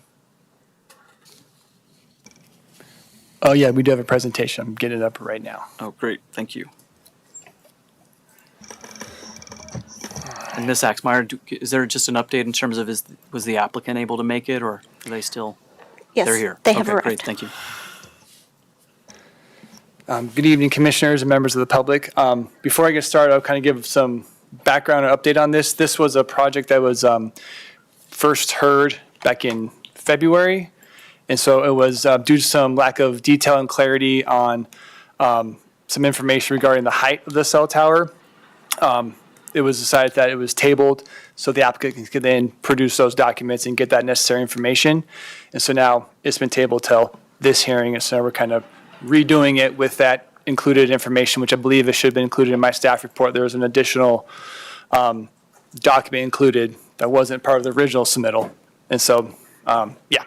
So just a little background there. So it's being reheard as a presentation again. Yeah, thanks for that reminder. Yeah. And so this is, again, as we mentioned, this is for a new cell tower proposed at 520 Isaac, special review. Is that going to work? There we go. So some location here. Again, it's located at 520 Isaac Lane, which is approximately around the located in the northeast corner of Risk Canyon Road, kind of on the south here of this picture, and then Stove Prairie along the west here. And then this, where this thumbtack is, and this black box is the location of the parcel of the proposed site for the cell tower. It's in the zone in the O open district. There is an existing single-family residential on the property, and the surrounding land use is large acreage, single-family residential uses, and it's not within an existing growth management area. So this is for a special review for a proposed 190-foot tall tower with a 5-foot lightning rod wireless communications tower. And a quick note on that height. Again, since February, there's been some additional, I would say, site conditions or site improvements made to the location. And so the proposed height of 190 feet may no longer be required, and that height will be able to be reduced to a different height, and the applicant will, when it's their presentation, they'll be able to get more of the details of that and explain that technical stuff a lot better than I can as far as the reasoning for the reduction of the height, and then we can include that as a condition of approval if and when we get to that point. So I'll continue. And so again, some of these numbers will be adjusted based on the code requirements of tower setbacks from property lines and stuff like that, because it's a kind of a ratio of the tower height. And so some of those numbers will change, so they're not reflected in this presentation at the moment. I'll continue. In the open zoning district, wireless communications facilities that are not concealed, so like not a monopine or anything like that, that are taller than 120 feet are allowed with a special review approval. And then special review requires a public hearing with the Planning Commission, followed by the Board of County Commissioners. This current tower is designed for co-location to hold up to 4 cell carriers. And there are lease areas will be approximately just a little bit over 2,200 square feet each. Fencing and use of existing natural landscaping will be used around the lease area for screening. And then access will be taken off of Risk Canyon Road using existing private access easement from Isaac Lane.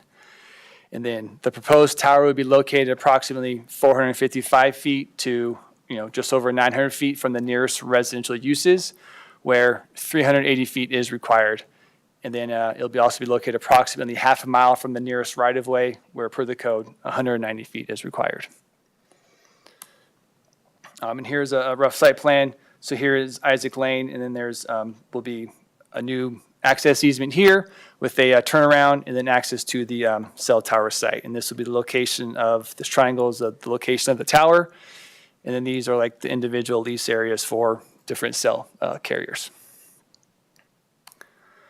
Here's again a more zoomed in or a focused in lease area of the site area. And then here's an elevation drawing. Again, at the time the application was proposing 190 feet, this will be less, but this will be a rough idea of what the tower will look like. It still won't be a concealed or monopine tower. It will be a constructed tower such as that they're shown here. And here is some existing, view sheds. So here's one, looking south without the tower, and then with the tower there. And again, this one in front of the site, this is looking southwest with no tower, and then the tower here in the background may be hard to see on this slide. I apologize.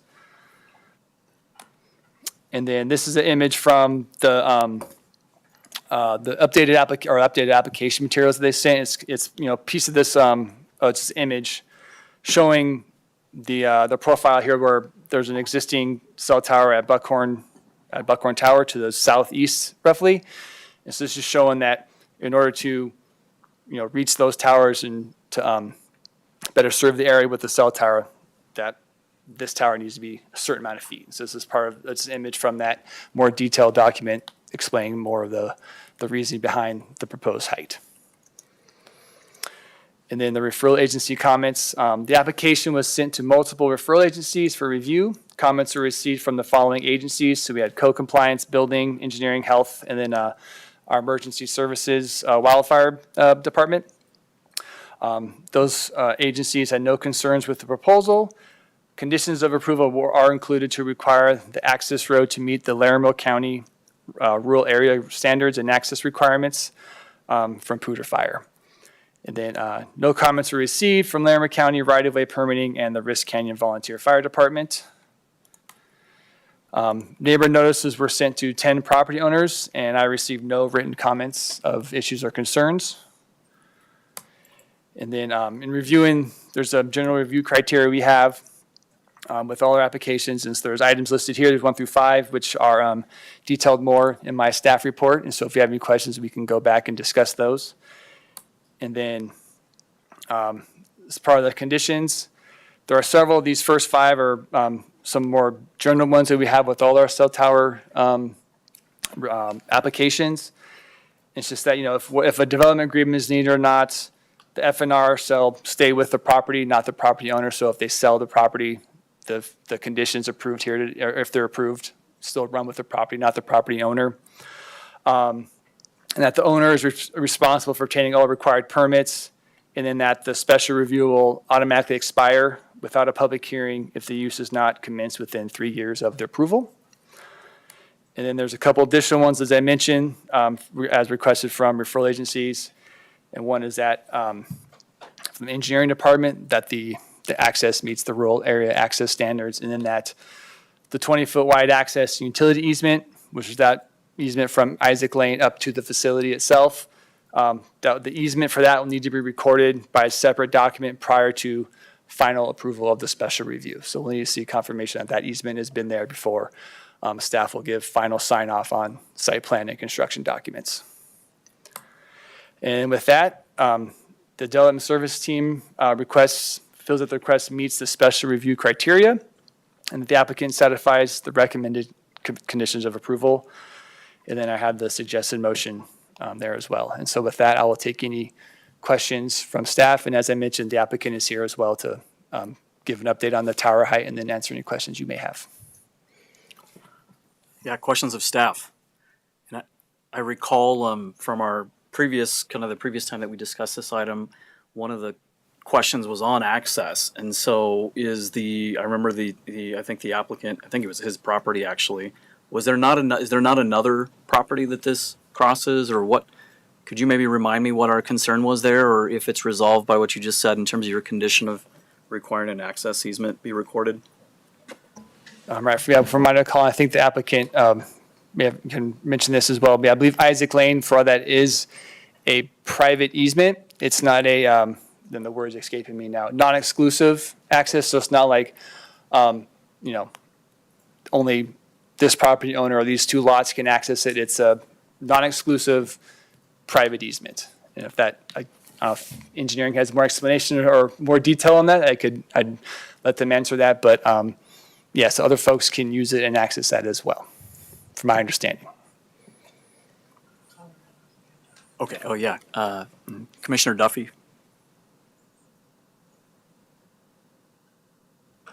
So recalling back to February on there, not only was it an access issue over a private easement, but whether or not that specific road could handle the equipment trucks to put up the tower, as well as serviceable by a fire truck. Is there any more development on the condition of the road and the ability to get the equipment up there?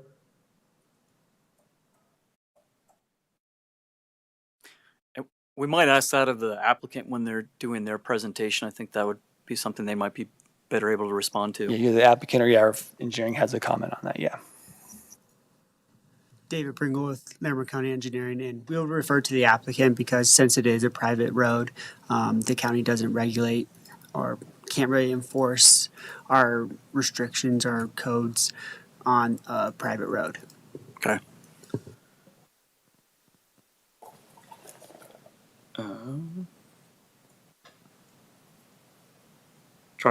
Sorry, if there's any other questions, otherwise we can move to applicant presentation. I'm just reviewing our minutes from that meeting to see what other questions we had at that time. Yeah, let's do that applicant presentation. Yep, when you guys are ready, yeah. Sounds like there's a blue button up there for microphone. If you could just introduce yourself. Looks like it's on already. Great. Get up to the microphone. My name is Andrew Berglund, Berglund. I represent Tower Engineering Professionals I'm representing Subcarrier Communications, who is going to be the developer of the tower. Wanted to hit on some of the items you guys just brought up first, because this has been heard before. I see some new faces and some old faces. Our previous presenter is no longer with our firm, but I've been working on the project the whole time. Just speaking with one of the neighbors who just also informed me that they have recently spent like $30,000 to $40,000 on the road, improving it, putting down a bunch of recycled asphalt, making it good. The other item about the access and the use is, even if you pull up the recorded deed for the parcel, it is together with non-exclusive access and utility easement through Isaac Lane all the way to the right-of-way on Risk Canyon Road. So that is no longer really an issue as I see it. Again, that is also a item that the landowners would take up in something separate, as this is an approval for the actual structure and the facility. As far as the access crossing additional parcels, I think that's another matter. Another item that was big in the last hearing that kind of came as a surprise to the presenter, wasn't fully informed is that our original application was for a 195-foot tower. And that was kind of vague, as some of you guys may have remembered, like, hey, we're reaching for the stars because the maximum height permissible by the FAA, FCC without a light on it was 199 feet. So we're going 190-foot tower with a 5-foot lightning rod to keep a light off because nobody wanted a Christmas tree glowing on the hillside. The biggest reason for that, which was on page 6 of the report, if you want to bring that up, Justin. I guess as he's pulling that up, was to get line of sight to Buckhorn Mountain. There are a couple existing facilities up there that currently house a bunch of radio and TV stations for the Larimer County, Weld County area. Some of those antennas up there broadcast, honestly, hundreds of miles. The proposed cell tower is limited in its coverage objectives to literally the Stove Prairie Valley. I think if you scroll up. So it's kind of there are some physical limitations in between the 2 points, and it's that middle hump, so it's kind of a seesaw. The higher you go up on Buckhorn Mountain at the top of the hill, the lower this site could be, but the available rad center, like, place to put equipment on that tower on top of the mountain to hit this tower was at right around 80 feet, which then made this facility require 190-foot rad, like, center line to see the two. It's kind of like a teeter-totter effect. So with that was kind of came up when the applicant spoke at the last hearing, is they've brought fiber communications all the way up to the parent parcel.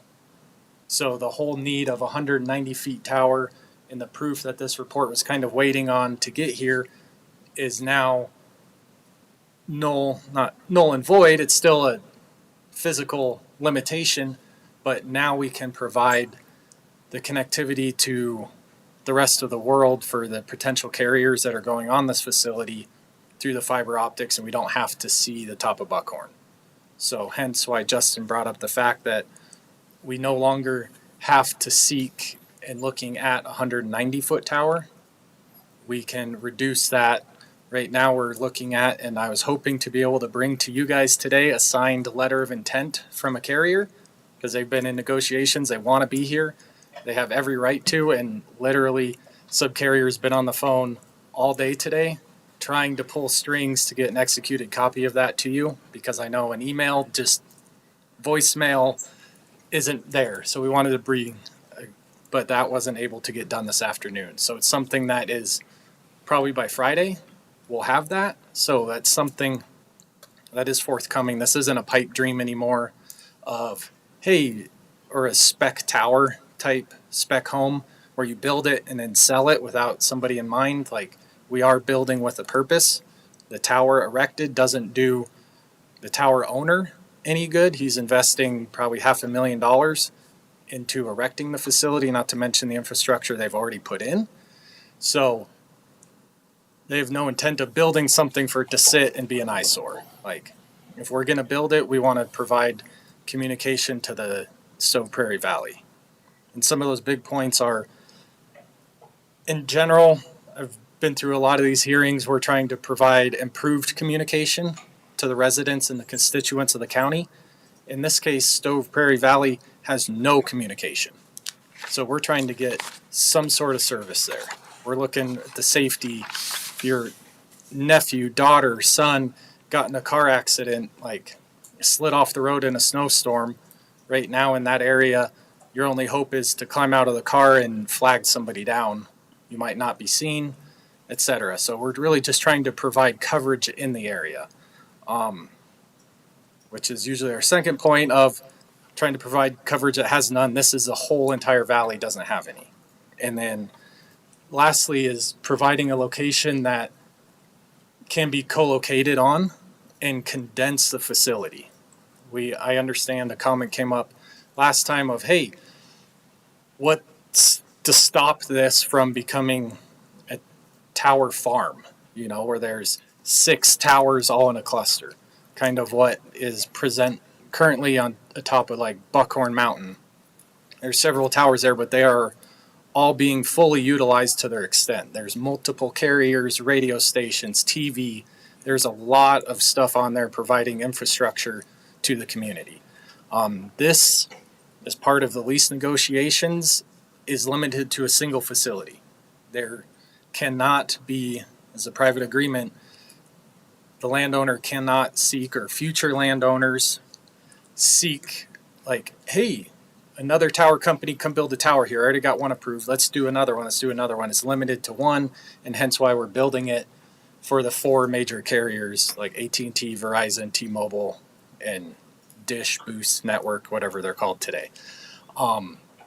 The other thing that the applicant really wanted to stress is that, along with prior comments on safety, is they have absolutely no concern and support all of Larimer County Sheriff, Risk Canyon Volunteer Fire Department, and any other governmental agencies that may have a lack of coverage. They have stuff on Buckhorn Mountain, but the coverage is spotty back there, and they can co-locate and facilitate on that tower at no monthly charge, no nothing. Is like a lot of tower owners do it, but he wanted to make a big point of, he lives here, he wants to support the community.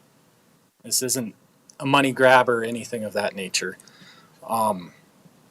As we recently experienced, the Alexander fire, mountain fire, popped up. It was basically within 24 hours hit 1,000 acres. There was another one last night down by Golden. Started at like 7 p.m. Overnight hit over 200 acres. Stuff goes quick to, if you're in the area, your landline's down right now. I believe that whole valley's isolated to CenturyLink as far as any sort of communication. We all know internet doesn't always work. So if that's down, everyone's kind of at a miss and just trying to get that communication. Kind of similar to, frankly, the soccer, one of those exhibits of providing a pay phone, a public phone. Like, everyone's cell phone based now, and unfortunately, if you're in that area, you still rely on your landline. If a fire took out landlines, then what's next? And I think with that, I mean, a lot of you have heard this before. I'm open to questions. I believe I go after public comment, but I look forward to speaking with you guys some more. Did you give us the tower height? What is the new? The tower height, I guess right now, 150 feet. Mm-hmm. But that's still what I wanted to bring to the table today, is what that carrier, one of the big 3, says with their RF analysis. They've been looking at the location, trying to figure out what their minimum center line is. I see. To say it could be 120 feet, 115, which we still want to have room for the additional carriers. Because I guess the big thing that I've run into before with other locations is the tower's permitted. There happens to be one in the neighboring jurisdiction of Windsor. Right now, it was permitted to be built at 75 feet. That was great for an initial carrier. Other carriers have been trying to co-locate below there, but they literally cover not enough area to make it worthwhile. So the height aspect of that, because I think right now the other application was at like 55 feet, and it barely covered a quarter mile, and the tower was set back in a non-residential area, trying to meet all those standards, but it didn't cover anybody it didn't already. So as far as an exact height, I do not have one, and I guess I would ask, I was talking to Justin about this earlier, I am asking today, seeking for approval for a 150-foot tower with a 5-foot lightning rod. So we've chopped 40 feet off the top because of honestly, the dire need of that was to get to the top of Buckhorn Mountain. We don't have to anymore, so upon further reviews and additional, honestly, once we get this initial carrier on board and have their discussion on, hey, what is the minimum center line that you can provide coverage here, then we'll take that and allow 4 carriers to fit on the tower, because I don't want to build something that only one carrier can get on. I don't want tower company C coming in front of you guys in 6 months, 8 months, a year saying, hey, that tower's not tall enough. I can't co-locate on that. It was designed for it, but it doesn't provide the coverage we need. We're trying to achieve all of this in one location. So Great. today, seeking 150 to answer your question, because I can't leave it, I don't want to leave it ambiguous to whatever you guys will permit, because then you might want to come around and say, well, 20 feet, you're approved for 20, and that's just not going to be co-locatable type structure. So at this point, 150 feet upon, as soon as we can figure that out and have that signed letter of intent and the minimum elevation before we move forward with approval today, before the Board of County Commissioners meeting, we will have that established and going forward. Great. But Yeah, right thank now, you a for max of 150. We don't see it going any higher than that. Great. Thank you. Yeah, appreciate that. Thanks for your presentation. Oh, sure. Yeah, Commissioner Duffy. Yes, I think you answered it there at the end. Is there any probability that the carriers that you're speaking with would require or need this tower to be up to that 190 feet? At this time, no, because the landlord has brought in already, the tower developer has brought in 12 pairs of fiber, which should be sufficient for 4 carriers. That gives 8 backups.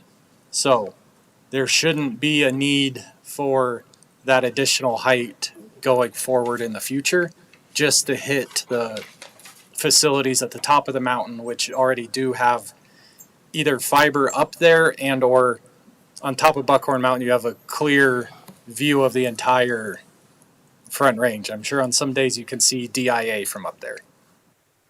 But the other, I guess one thing to hit on that as we're talking about Buckhorn is in our discussions with the carriers that are interested in this, some of them already do have facilities atop Buckhorn Hill on top of the mountain. But the problem is where they're sitting and facing, the antennas can't point down. So they've got, as in the staff report, I believe it was like page 26 of that document you just had up, 24, 30. All right, one other thing that's good to view. Keep going. Yeah, let's go to the next page. So this is a view. The top is a T-Mobile service projection without the facility. And the second slide down is then all the pink filled in is with the facility, what the T-Mobile coverage would look like.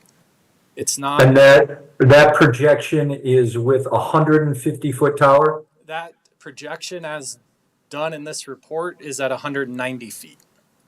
Great, thank you. Yep. And then if 3, we can get down to. So we ran it with the frequencies of each, and the next page is a bigger overview.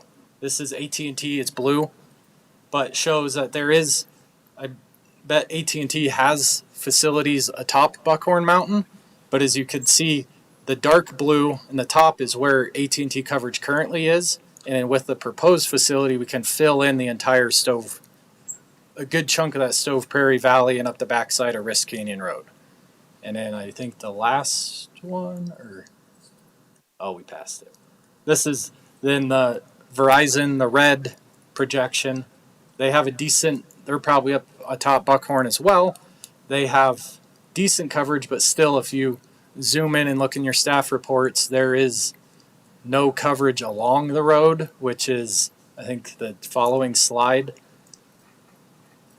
Or one more page down. This is like an actual drive test and data that Verizon has publicly available, and it shows all the red dots are no coverage along the road. So there's spots of coverage on the east side of the hill, which this tower won't provide any additional coverage on the eastern slope facing the plains. It's more of just that Stove Prairie Valley. And the difference in coverage, obviously now all of Stove Prairie through that little valley is covered. And it's not, we can't build one tower to fit the whole country, the whole state, the whole everything.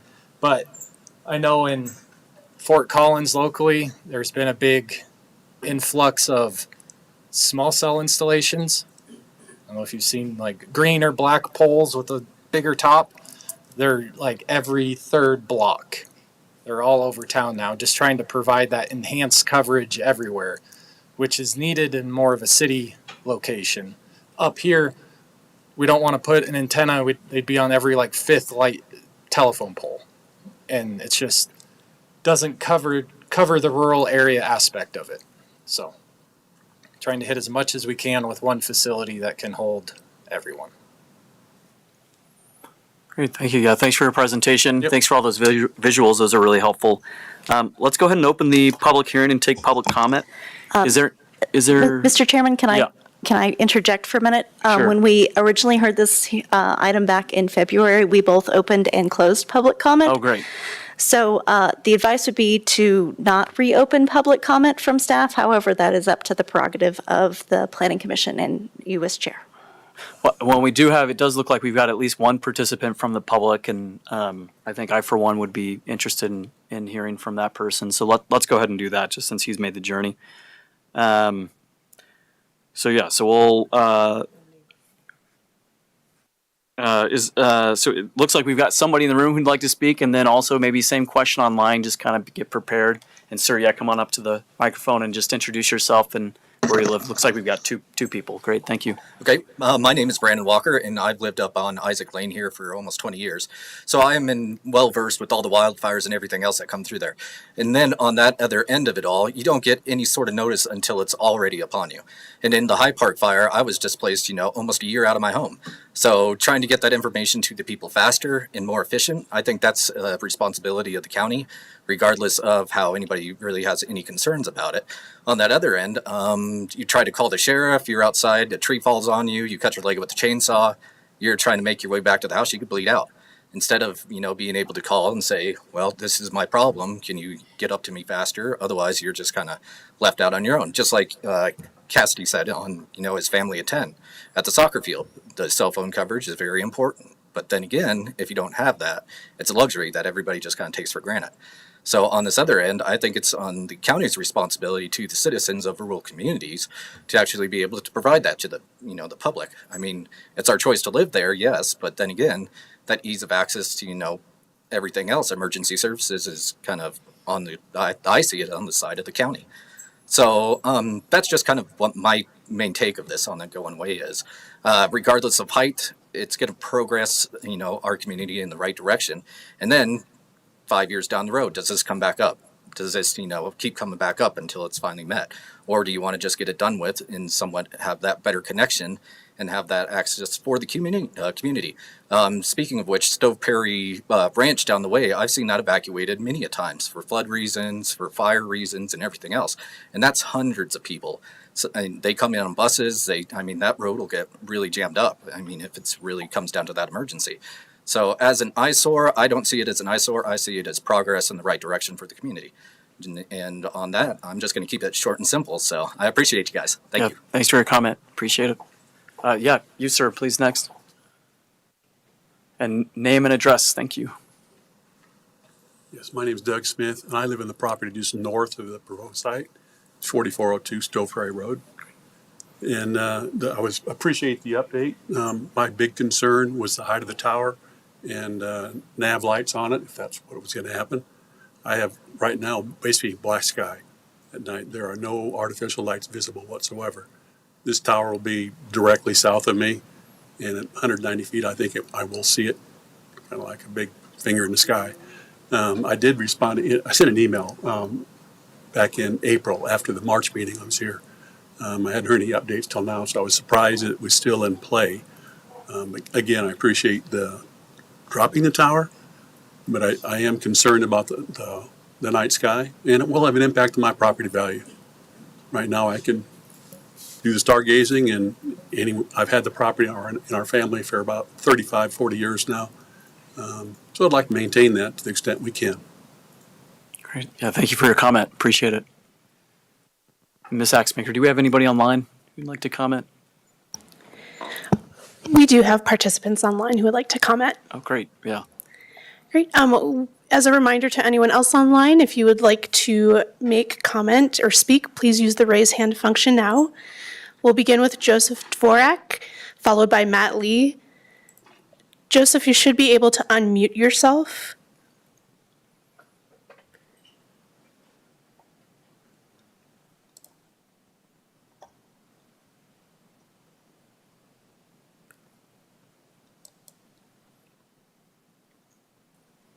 Okay, sorry, I believe I'm unmuted now. We can hear you.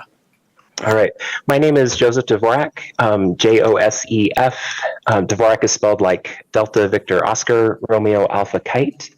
I'm the immediate neighbor to the west of 520 Isaac Lane. My address is 599 Ford Lane Road.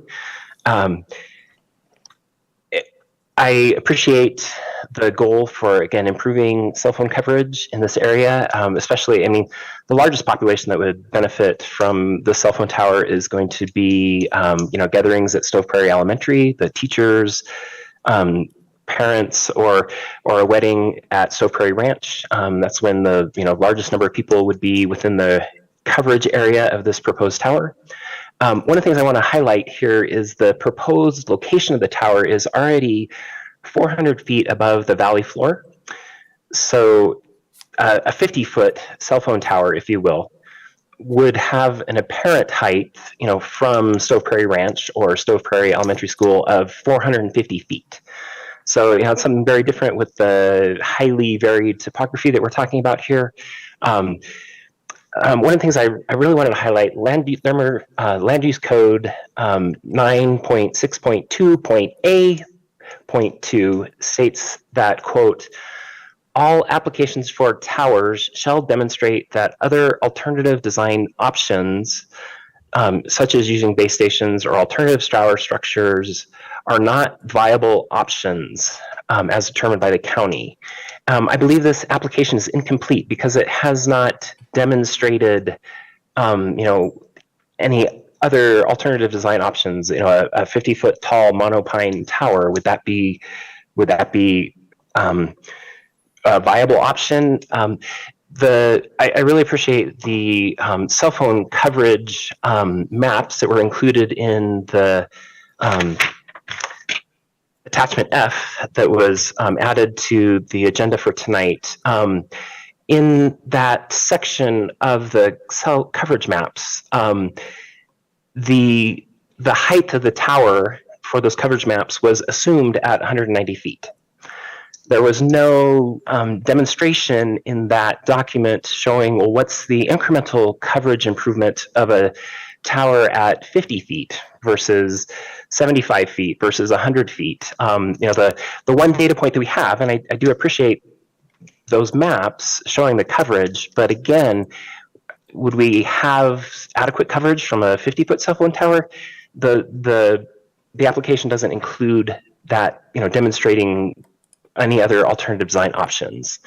Land Use Code section 9.1.1.b mentions reducing the visibility of wireless carrier facilities to the fullest extent possible. Reducing the height of this tower is going to be the most significant way to reduce the visibility of this tower.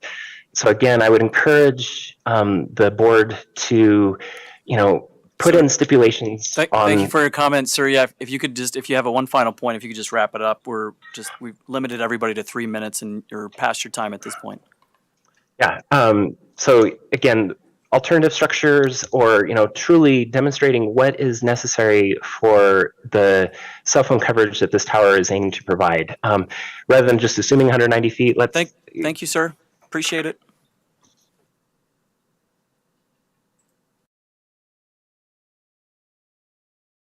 We'll go to our next.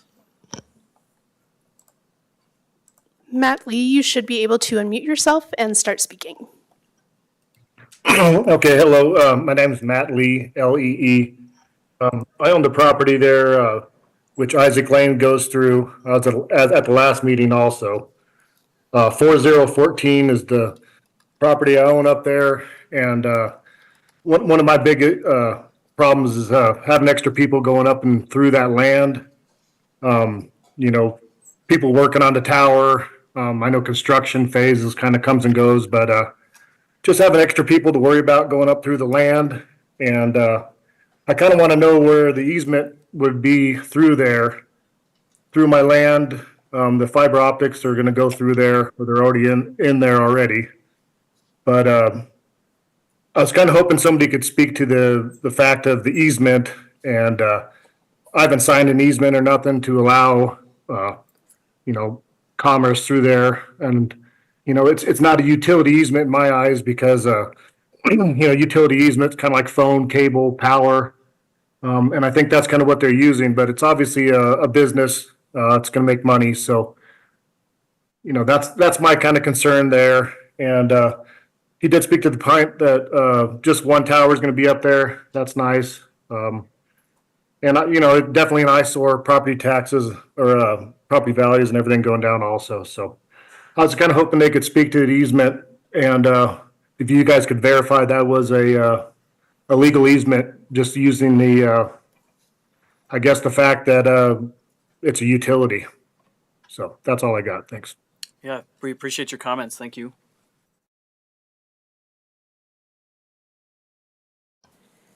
If there's anyone else online who would like to provide public comment, please raise your hand at this time.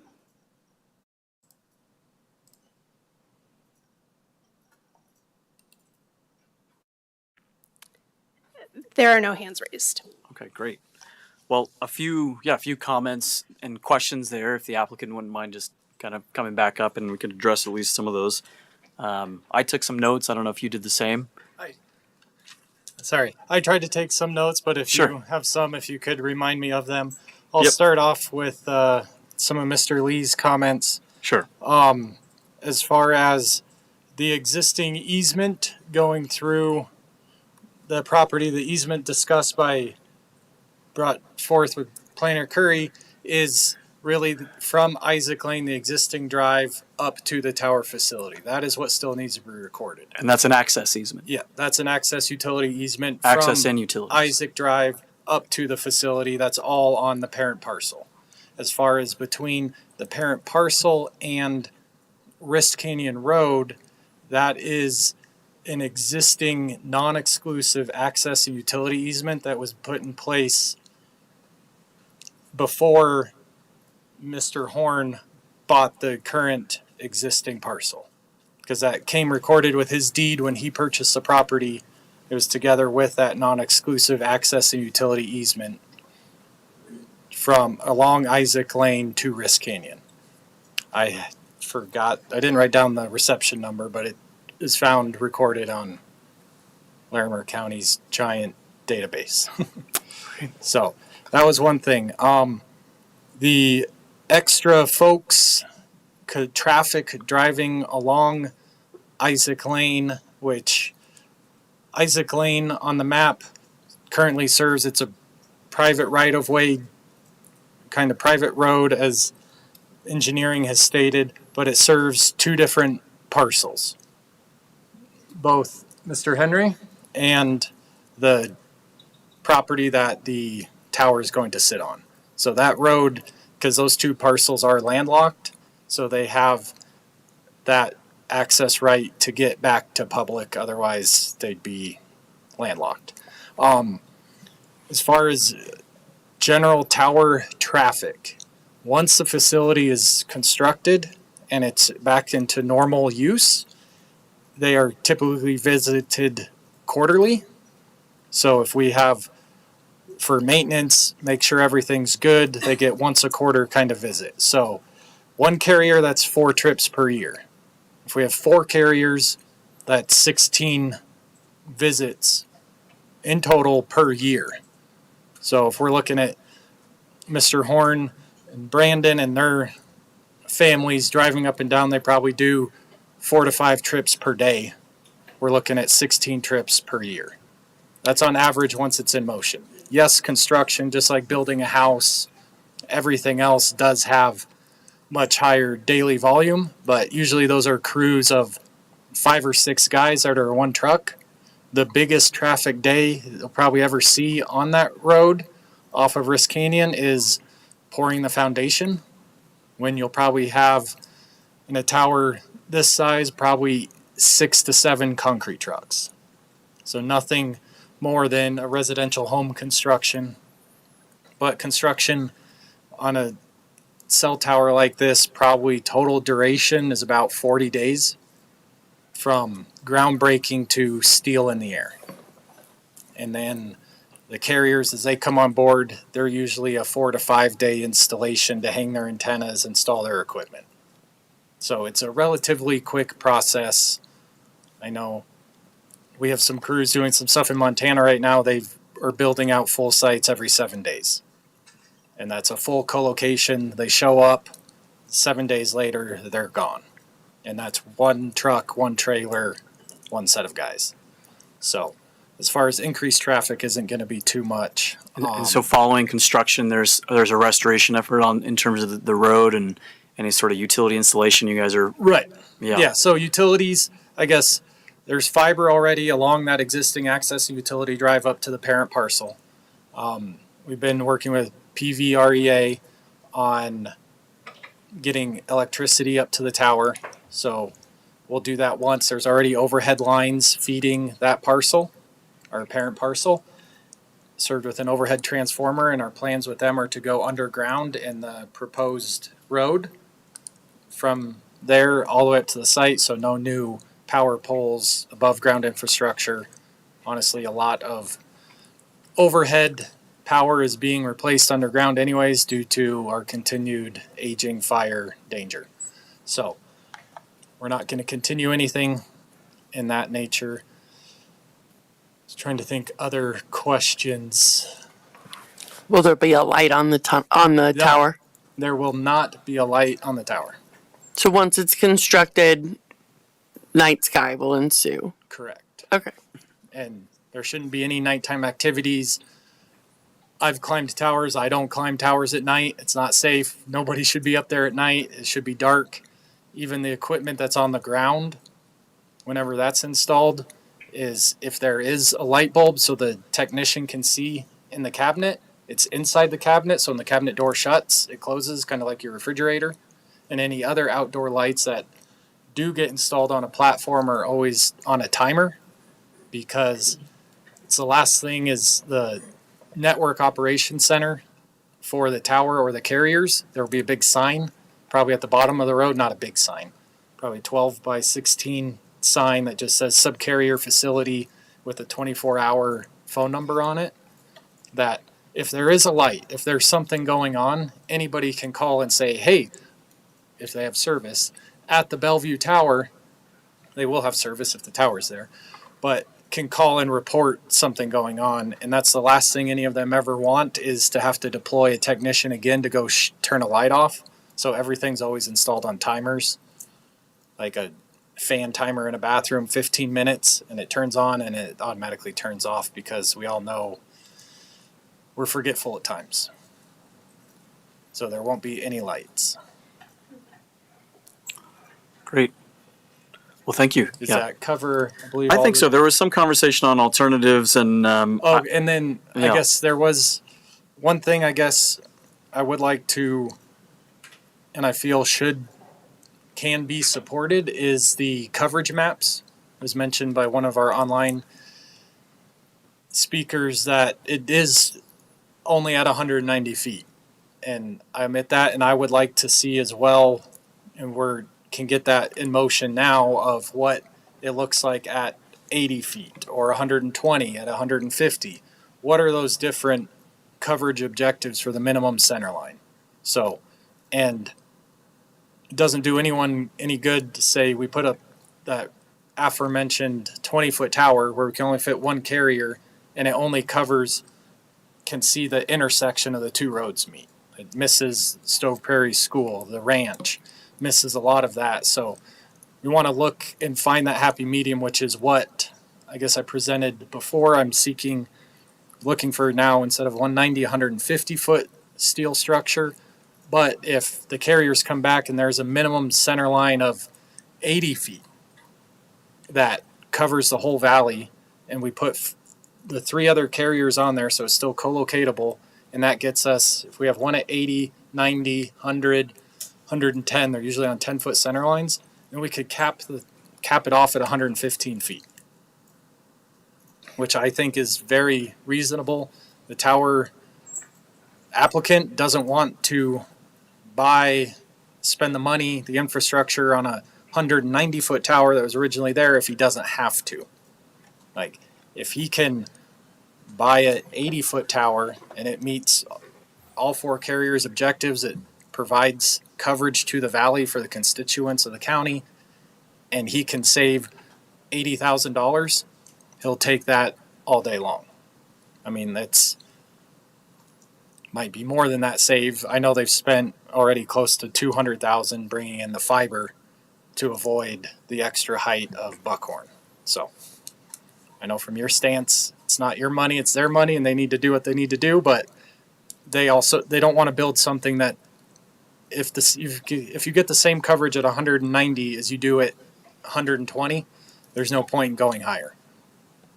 So we're going to build it to the minimum height permissible, but for today's conversation, I'll stick with 150 feet until we get that determined, which hopefully is something that could develop in the next 2 weeks, by the end of this week. To be able to reduce that even further. Yeah, any questions from commissioners on for staff or for the applicant? Sorry, I have Commissioner Barrick? Quick question for staff. When would this appear on the county commissioner agenda? What's the time frame that they would have to actually secure a? Right now, we don't have a pre-scheduled hearing for it. I can take a look real quick. The next available hearings obviously probably won't be till September, but that kind of depends on other project Checking reports. to see if it's like The Tuesday general next week, practice is or- 1 month later, Yeah. so. 1 month It's about later? 4 weeks. Okay. Yeah, and we want to be forthcoming. We don't want to build something, if you were to permit us at the original 190 feet, but we only need 120. Like, we don't want to build higher than we have to either. So if that becomes a condition of approval prior to the BOCC hearing, provide minimum coverage height and what that would look like, I think that is something I would entertain. I don't know how the process really works, but. Great. Thanks, Commissioner Weiss. If they were to reduce the height, say to 100 feet, would they have to come back then and modify? No? No, they would not have to come back for modification if they're going less than what was approved. Oh, okay. If That's they fine. wanted to go taller, yes, that would require an amendment. I have a question, Chair. Oh, yeah, Commissioner Gillette. My question is probably more for staff along the same conversation of this height.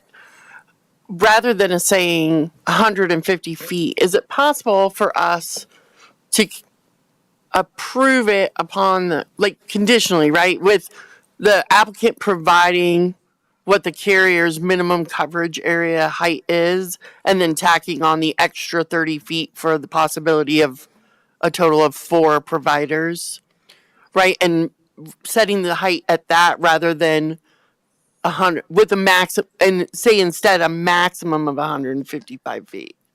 Yeah, I believe that'd be okay. As you can say, with a maximum of 150 feet on the condition that they provide an updated coverage map prior to BCC hearing or something like that to show what the ultimate height needed would be, but not to exceed 150 feet. Yeah, staff would still strongly recommend putting a maximum height in there and not leaving it open-ended based on the study. But basically obligating them, I know that when you say something in a hearing, typically you're held to that because it's a public hearing, but really kind of, I just want to make sure that if your first carrier comes back and says, this is the height that we need, and to your point, right, nobody wants to spend money they don't need to, right, but for maximum coverage, if it's 70 feet, then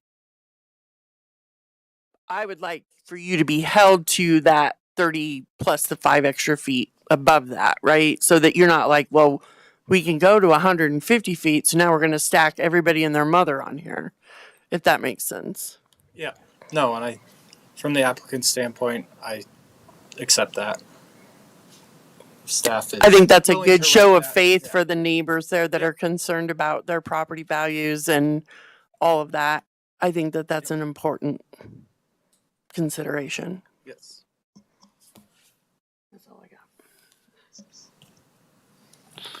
Anybody else? Yeah, otherwise, I'd entertain a motion. It sounds like we might be making some adjustments, and I don't know if we framed our mind around what that would be, but if it's just kind of with a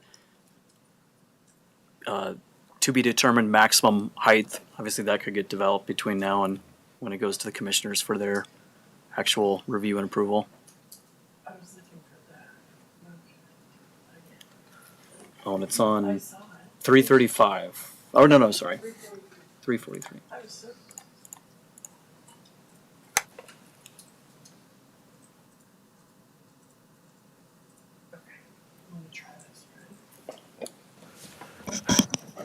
I move that the Planning Commission recommend approval to the Board of County Commissioners for the new cell tower at 520 Isaac Lane, special review 23-WCF-0107, subject to the conditions as outlined by staff above, and with an additional condition that the applicant will provide the minimum height requirement for maximum coverage from a carrier, and allowing an extra 30 feet plus 5 feet for the lightning rod with the height not to exceed 150 feet.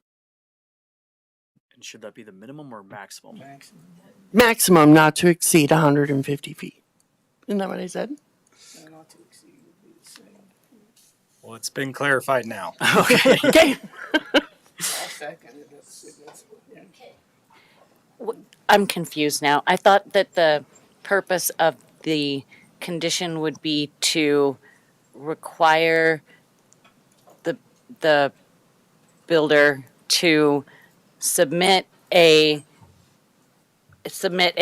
evaluation of what the maximum needed to be in order to fit everyone on there that couldn't exceed 150 feet, and then they had to commit to going with the smallest maximum they needed. I thought that was kind of the point, That's right? what that is actually exactly what I said, but just not in that way, right?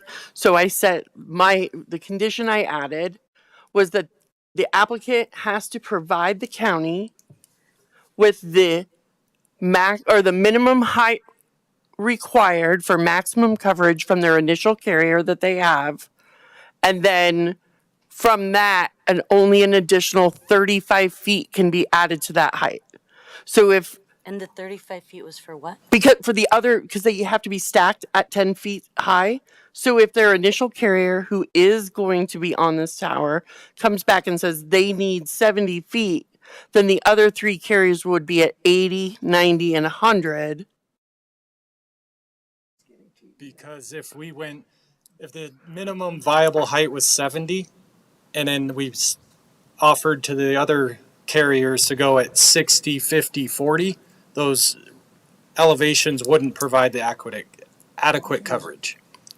They have to be at different elevations, correct? Yes. Why can't you just say not to exceed and be done? It's the same thing, just it's the height. It's less formulaic, maybe. Yeah, just kind of. I guess my committing to a intention in this is to make sure that we are maintaining a minimum. If I say not to exceed 150 feet, and then the fourth carrier says, well, I don't care that the maximum or the best coverage is at 90 feet. I want to be 150 feet for God knows why. But it could happen. I'm eliminating that possibility in that they're only going up to the needed height, the ultimate needed height. And that may only be 100 feet, but they can never go above 150 feet. Why would we not want to add that extra condition as a consideration of the property owners that are around this property who have taken the time this meeting and last meeting to express to us their concerns about the height of this tower? I feel like this is a good compromise, is to put that extra language in there to ensure that this company, which I have no doubt that you would keep true to your word, but this is the way things are done, is that we make sure we hold you accountable for what you say you're going to do. Yeah. To respond, I wasn't saying you didn't Oh, have no, a good no. idea. I was was responding over here. Sorry. I didn't hear in there the requirement to go with the submit the evaluation and then go with the minimum height. I think that was the part that I didn't hear in the way that it was worded. So I think that was the part that I. Okay. So So how do we clarify that? So can I actually ask for a separate clarification? Are you hoping to have this information prior to this being heard before the Board of County Commissioners to establish a height? Or are you hoping No. to have this carried forward regardless of what comes out of the study that they hope to have in the next few weeks?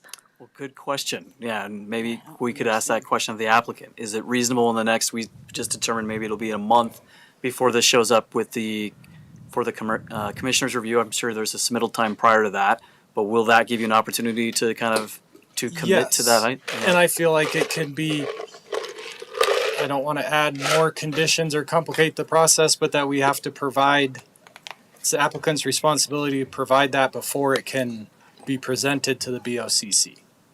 Like if that's the next meeting, or if we have to postpone to November or December, be able to provide that documentation instead of going through hearings of not being able to present the data that was set forth in requirement by you guys.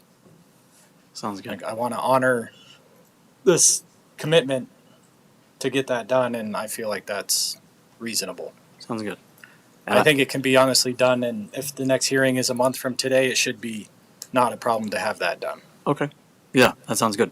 And generally, I've been hearing kind of consensus around, it does make sense there are concerns around the height. They're willing to make a commitment. I think we're all on that same page. It might have just been around kind of how we do that. I guess from my perspective, we want the shortest tower. We don't care where A, B, or C are placed on that tower. And so we could just say, we could just say a to be determined maximum height, right? That's what we want to limit, is that we don't want them to build past a certain height of tower.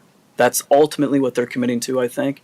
I mean, I don't disagree with you. And Just respectfully, in my experience as a planning commissioner, and having had things be litigated after the fact, not based on anything I've done personally, but just the specificity removes any gray area, and it's just very clear. That's all I'm going for, is just to be exceedingly clear on our intent.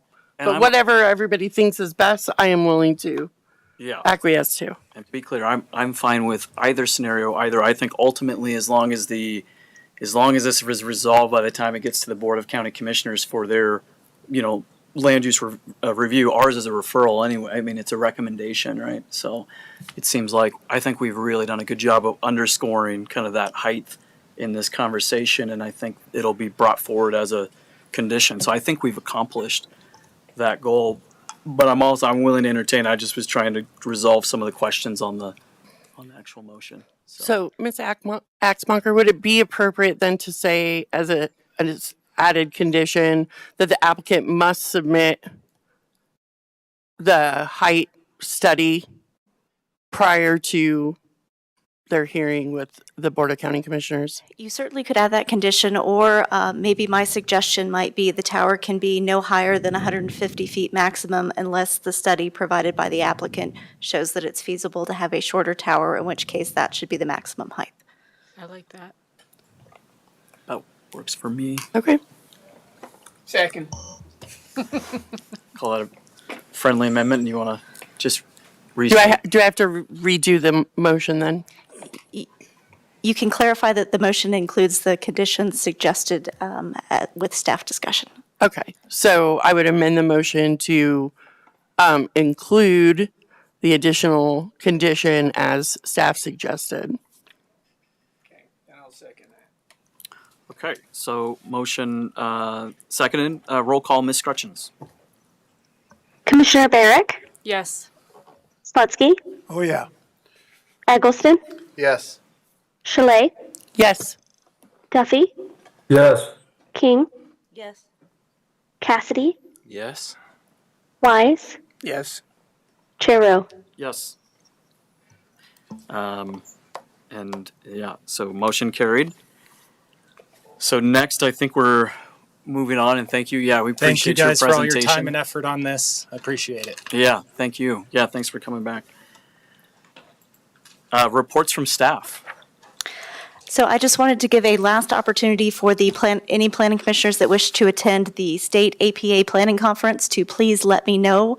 We've registered 4 of you already, but if anyone else would like to attend that conference in October, please let me know no later than the 30th of August so we can make sure and get you registered. And that is all. Thank you. And with that, meeting adjourned.